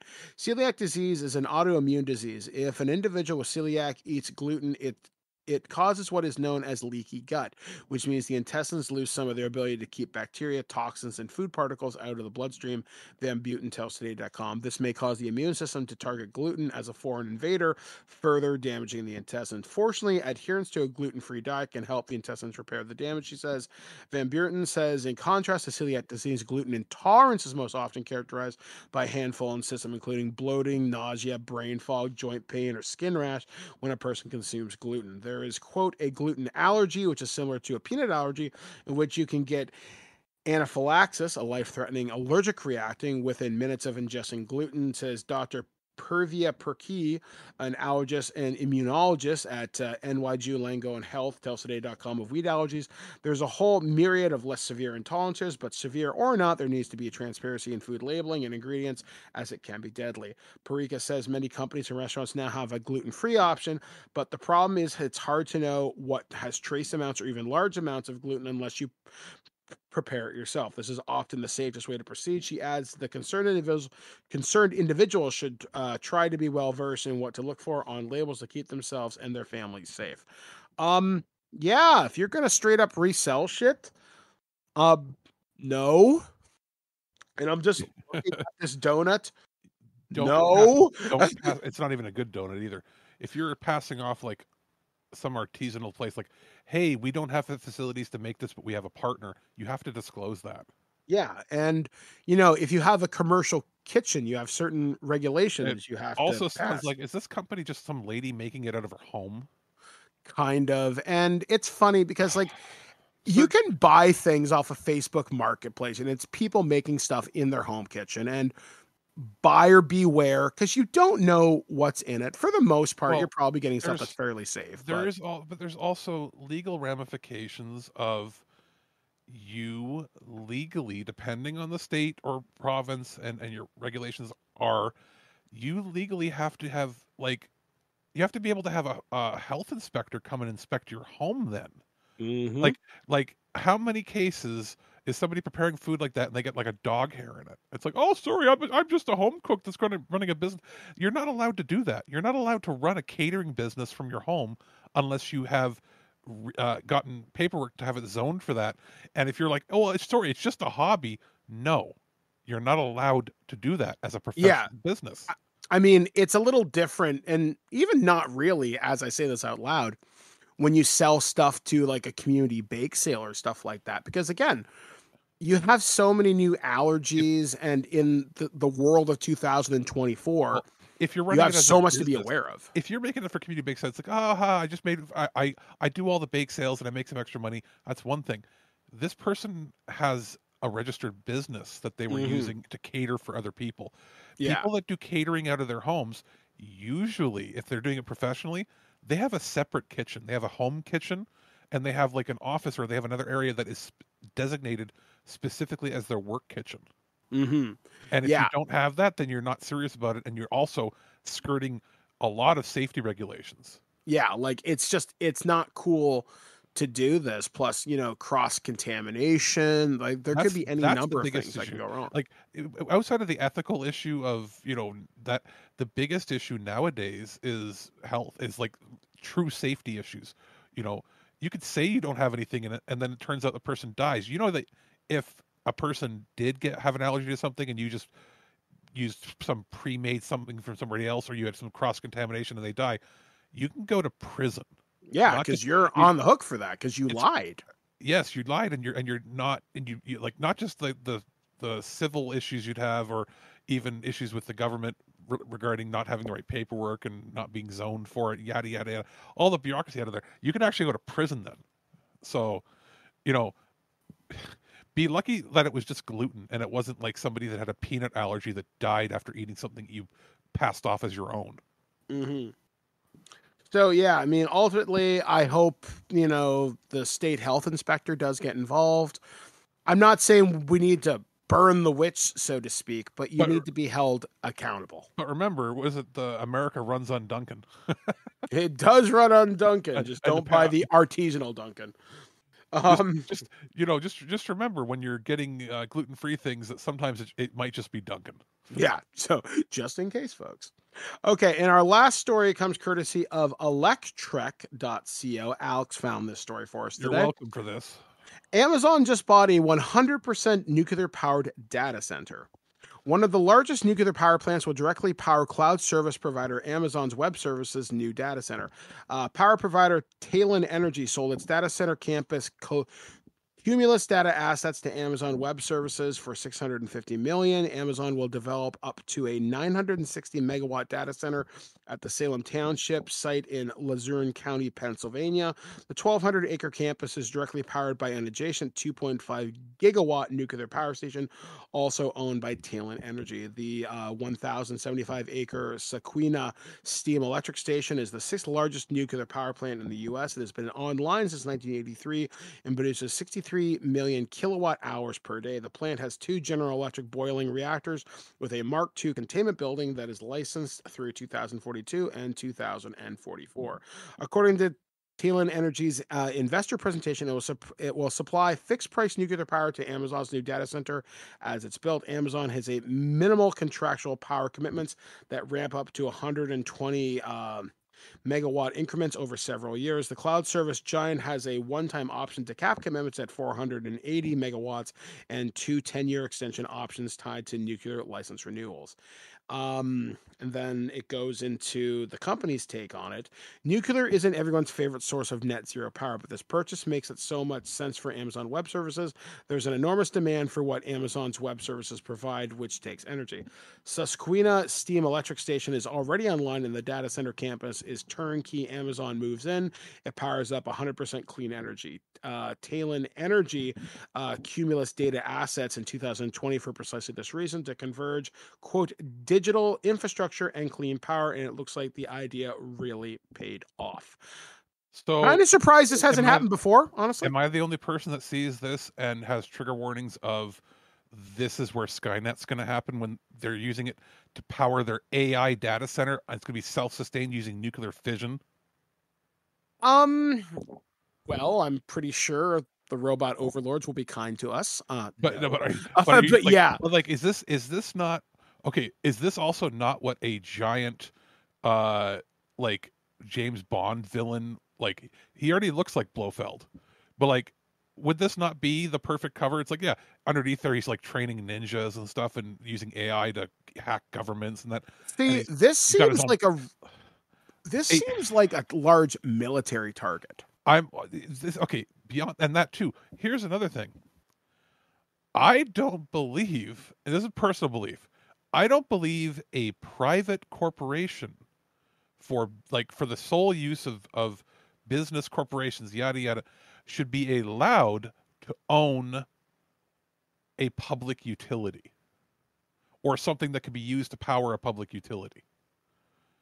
I think that all nuclear, like specifically nuclear, I don't. This is again my personal beliefs.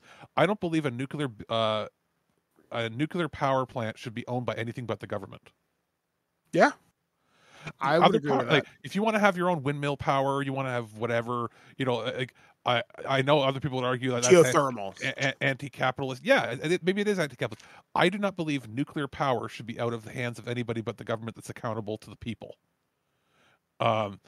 Because something tells me that it's going to be a lot easier to infiltrate and destroy and attack them, even though he's got all the billions of dollars. Something tells me it's still going to be easier to make that a target than it is going to be to, go after Pickering here or one of the big power plants in the States. Yeah, like this is, I don't know, man.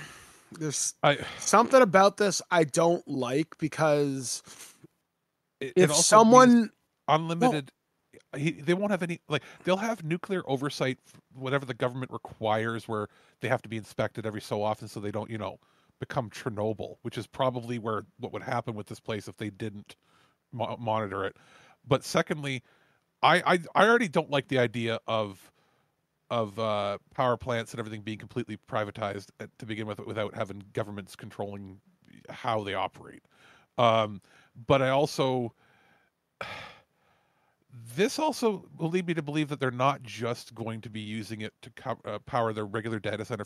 They're going to have the fact that they have an unlimited amount of power that is not unlimited, but almost transfinite powers. Basically, they're going to have so much power that they don't have to report to the government how much they're using because they own the plant.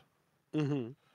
That they're going to be taking on contracts. You know how shady Amazon, they're going to be taking on contracts and doing some weird experiments and shit in there that are not going to be for the benefit of mankind. It's not just going to be, we're powering AI, Google Translate, or not Amazon translators and AI algorithms for figuring out what we can sell to you shopping. It's going to be used to develop like military weapons and stuff in there, and it's going to be under the guise of Amazon power, when in reality it's going to be probably something exploited for militaristic uses. Mm-hmm. Like, my big thing with this is I see this now being a huge cybersecurity target. Yeah. Because you take out the nuclear power plant, and then what happens? Google S3 goes down for half of the world, and not only do stores not work, but half of the websites in the world that are basically powered by them just stop working because one nuclear power plant went down. And you don't know what like other kind of cloud services are connected to that. Like maybe like it could be Visa, it could be MasterCard, it could be PayPal, it could be any number of different financial transactions. The whole point of using cloud was supposed to be to distribute it amongst multiple decentralized. Yes, and that is what the power of the cloud was. That when one goes down, they load balance across the rest, and that's very expensive. And now it sounds like Amazon is saying, well, it's expensive, so we'll just make it cheaper by centralizing it. So you're going against everything that you have been trying to plan for the last 25 years because it's too expensive now for your shareholders. When the reality, which is again why it should be like, this is why it should be government run. Okay, you want to use a data power plant, then you got to go through the government, because you could argue that, oh, they're going to be even more careful, they're going to have even better security. Bullshit. The governments can be lazy. Governments don't fuck around with nuclear power. Yeah, and I mean, yet a private company might go, well, we need to fix this, but it won't become an issue for 6 weeks, and then in 3 weeks, when it becomes an issue early, they're fucked. Yeah, like I don't like this. And like I said, there's something about this I don't like the smell of. I can't quite articulate it. Yeah, but we will be. This is something that we're reporting on it, and it's on some of these websites. It's not really mainstream yet. This is something that you're going to want to keep an eye on, because something not good is going to come from this, and I don't know what. I just hope that, like, when it's done, we don't have like fish with three eyes. Yeah, I'd rather not have a 3 Mile Island or a Chernobyl. I'm not saying that's going to happen. No, but I think with cybersecurity attack possible. I think Bezos and them, I think that they will be so like, as much as I make fun of the corporate structure, I think they will be so scared of a disaster of from the power plant aspect of it, they will be really on top of making sure everything is above board. Where I think that it's dangerous is, I think, if not for a cyber attack, I think that the facility, if they're ramping up that much digital storage, I think it's rife for espionage. You're going to get people that get hired there that are working for adversarial agencies that go there to steal information. Ooh, like a real life Shadowrun. Good times. Because think about this. There's so much. The building is so big. There's so many things. And there's going to be so many things. Nuclear powered one, I'll guarantee you right now, there's going to be some government agencies that will have secret backups of certain things there, because they're going to want to diversify where they have things. And they're going to be the weak link. Yep. Something weird's going to happen, guys. You heard it here first. All right, guys. So that's going to do it for. Sorry. If Bezos shows up in like a corporate video stroking a cat, we know something's up, and Project Dagger Kill is ready to go or something. Whatever, I love it. I love it, as you say, as Bezos shows up stroking a cat, as Ayla sits on my lap, being like, "Yes, Father, we'll steal the nuclear power." Like he's like, "Hey, I have a big announcement about Blue Orbit or whatever that's his galactic company, right?" Something like that. He'll have some announcement about it, and they'll be like, "Oh yeah, what's that?" And he's like, "Nuclear powered rocket ship," and you'd be like, "What?" You'd be like, "I thought you used a data center." Data center, no. And secretly he's building an arc ship underneath the ground because he knows the world's going to end or something. Yeah, him and fucking Musk and like Richard Branson all get together. It's like what happened to all the billionaires that own airplane companies just disappeared one day, and they're like, and then we find out that they found out that there's a meteor coming, so they're about to leave. What I'm picturing is Mandalorian season 1. Somewhere under this data center, there are cloning tanks of naked Jeff Bezos just floating in this embryonic fluid, and he just walks through like Moff Gideon. In fact, no, he's dressed up as Moff Gideon, just going, "Yes, soon the cloning project will be complete." Here's a question for you. Okay, this might be a me thing, or I don't know. It can't just be a me thing. Why is it that ugly billionaire evil doers in movies and media, they always have clones of themselves? Why wouldn't they clone a better looking body and then just put their brain into?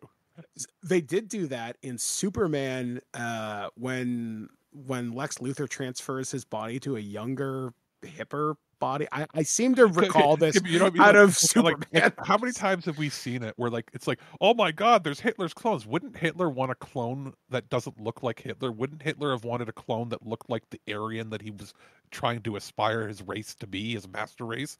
Why would he want to look like something that's not what he's aspiring to be? Except for the fact of, oh, we have to make it always look like Hitler so we know it's Hitler. But wouldn't the evil mastermind want you to not know that it's him when he clones his body? Wouldn't there be vats of clones with like 1,000 different body types and styles, all different types, even like fat people, thin people? The idea that you could then clone your brain, put it into a body, and nobody would know it's you until it's too late, and you could just hop into a new body.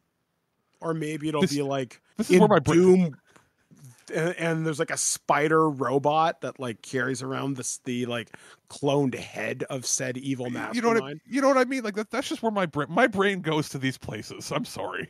So from nuclear powered data center to spider overmind clone lord. Our army of randomized clones, so you'll never know when I'm taking things over. And that's the kind of news week it has been here on ThisWeekInGeek.net.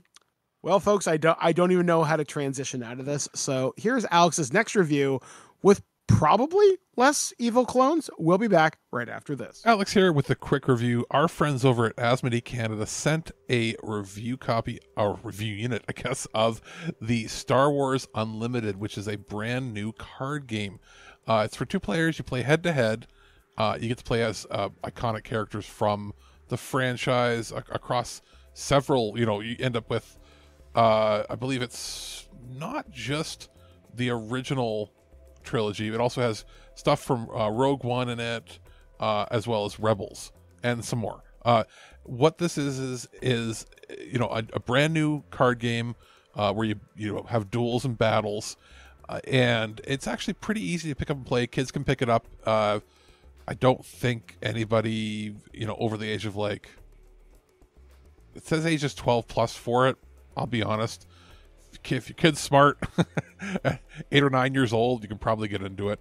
I don't think there'd be any problem. And each game only takes about 15 to 30 minutes to play, depending on how well your run is going and how much you're, going back and forth on it. What they sent is a box that is a starter kit, which is 2 full decks. And obviously more are going to come in the future. We'll probably get a chance to talk about them. I've had a chance to play this with some family over the last week or so. And it was easy. Like, we just pulled out the instructions, followed them, and we were up and running within about 10 minutes. It's not hard to get into. You can, it's very fast paced if you want it to be fast paced. There is some strategy involved, but it's nothing that, like I said, a kid couldn't get into. You couldn't play together. In the box, you get 110 cards, 40 tokens, a quick start guide, 2 like placemat poster things, as well as 2 black boxes to hold them. I was also sent like card protectors, like as little extras, and slips and like a little box to hold everything together. That was not included with it, but it was just sort of a kit they sent as part of like a press kit for me. And then obviously in the future, there's probably gonna be more. It's the kind of thing you can pick up at pretty much most hobby shops. You'll see them at I wouldn't be surprised if you see them at like bookstores and that too, or pick them up on Amazon or through Asmodee. We'll put a link definitely in the description here. It is a really easy to learn trading card game. Not much more I can say about it other than there's some pretty good logic behind it. The art is actually quite good on the cards. It's easy to follow. If you're somebody who's played a lot of trading card games or action, games in the past, I don't think you'll have any trouble getting into it. The cards themselves, they look like not a lot, but they look a little like Magic the Gathering. So many games out there have gotten that style over the years, and it's become synonymous with trading card games. So I don't think you'll be at a place picking up. You're not going to be wondering where to read, what the stats do and whatnot on there. You'll be able to pick up and play this if you're a card game fan, pretty much right off the get-go. It is nice to see Star Wars branching out again and doing stuff that isn't just the standard Star Wars merch. They're actually thinking of new games, and it's pretty cool that we've had a chance to sort of see this from the ground up. I think most people get into it, but again, it's 2 players, so it is a head-to-head thing, so you aren't required to get like a whole group of people together. It's something you could sort of keep in your backpack or keep in your game drawer or game shelf, and if you're looking for something quick to do for a half hour while you're waiting for the pizza to arrive or something, you can whip out a game of this. So I'm happy to see it. I want to see what other decks and expansions they have planned coming in over the next year and many years to come. So hopefully many more coming soon. And thank you for joining us here on ThisWeekInGeek.net, one of Canada's longest running podcasts, though not the longest. It's been a fantastic show. We've talked about everything from the legendary history and influence of Akira Toriyama, talked about the Oscars. We also talked about why would Hitler want to clone himself and not look like somebody else. And we've also talked about the importance of food and safety and Dunkin' Donuts. So coming up on the show this week, we're kind of we don't have a lot of back catalog stuff right now, but we're actually recording a bunch of stuff. We're recording stuff for the summer right now, which you'll hear when we take our break towards the end of June into July. Me and David Denoyer are recording a couple of things right now. We're actually going to be recording I guess, I don't know whether this would be a loose cannon or a future imperfect considering the topic material. I haven't decided yet, but we're looking at the Critters franchise, which I watched the first one last night. I'm going to have to rewatch it again because I'm like I don't like this one, but I love the second one, so I don't know. I think like, unless it's a horror in space, I think horror basically is loose cannon. Its main genre, yeah. So we'll probably do that. I've also been talking with JT. I actually got him on the phone about a week ago, and we're going to do something involving the X-Men animated series. We're also going to take a look at maybe some of the older animated series that Marvel just doesn't talk about. Like, for example, for those of you out there, do you remember that Neil Patrick Harris was Spider-Man at one point, and it was technically in universe with the original Tobey Maguire films? Not a lot of people remember that. Or was that that was, I think, amazing. Spectacular was the Josh Keaton one that people loved. This was the MTV one that came out around 2003. I want to say the one after Unlimited killed the audience. Yeah, exactly. So it was the weird CG one. So we're probably going to end up talking about that. We might talk about X-Men Evolution. I am on the hunt for that series. You should talk about the other crappy remember there was like the 2 3D, was there an Iron Man Iron Man and the Green Lantern one came out around the same time that were both kind of bad. Like, yeah, I think I remember liking the Green Lantern one more, but that's DC. But yeah, we're going to talk about that just because X-Men 97 premieres, I think, next week. So we'll probably be talking about that at some point. Plus, me and JT, we're starting to get our schedules kind of lined up about doing some other stuff. I do have a couple of more botched roles. I just got to get around to recording though. I got some kind of ideas that I want to talk about. Which you know what I got in my head now? What? The theme song for Pride of the X-Men, the pilot that only ever aired once or whatever. Yeah, which I think, Alex, have you released all my boss trolls? I know I've recorded a couple. I think there might be one left in the can. Everything that you've given me is out, unless you haven't. Okay. Yeah, so I guess I'm going to have to get on that this week, because like I was telling Alex, I'm going to be off for 2 weeks finishing up some writing projects that I got to get done. But yeah, so hopefully you guys will have stuff this week. I really wouldn't worry too much about it. Yeah, other than this episode, there'll be an Earth versus Soup, and then the following week we'll probably have, I believe, Future Imperfect. I think. Yeah, we got a Future Imperfect, and we got some stuff recording. If not, we want to always try to bank up a few things at once. Basically, every Thursday till the end of time, we have Earth versus Soup, and then wherever else anything else sort of comes is when it comes. But so yeah, because like as it works right now, me, Alex, and Aaron typically record on Wednesdays, and then I record with Dave on Thursday afternoons, and then it's JT and Ken whenever my schedule allows it. But yeah, like we're gonna have a lot of really good stuff coming up. Actually, I kind of, you know what I might do for my boss show? I've always wanted to talk about my experience in running convention games, because that's an experience that is definitely something everybody, if you have an interest in an RPG, you should definitely try once. Or it's something that you may do. Like, I've never done organized play with the Pathfinder Society or the D&D Adventurers League, but it's not to say that I wouldn't try it, because it's like a convention game I can go to whenever I want.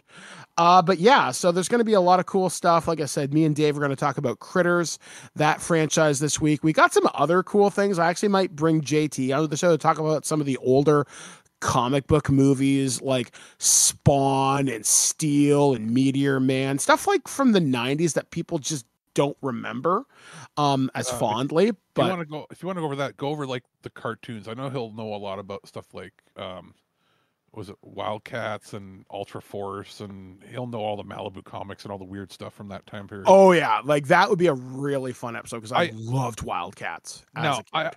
I was not somebody who could afford comics as a kid. Like, I would only get them for, like, you know, when they had like a 10-cent bin at the comic store, or before Free Comic Day. When Free Comic Day came out is when I was able to start getting some stuff. But like as a kid, we never really had the luxury. So I would usually get to pick stuff from the random bin, and I just had to pick whatever had a cool cover.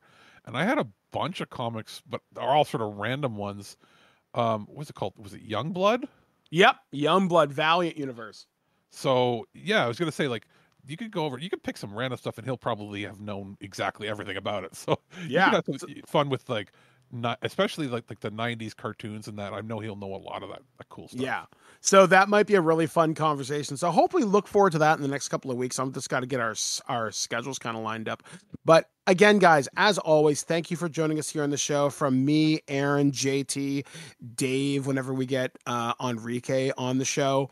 And like I said, guys, if you go check out the review I did of Welcome to Primetime, you can pre-order that book. I think pre-orders are supposed to ship in the next couple of weeks. If you want the big expensive bundle, it is already sold out.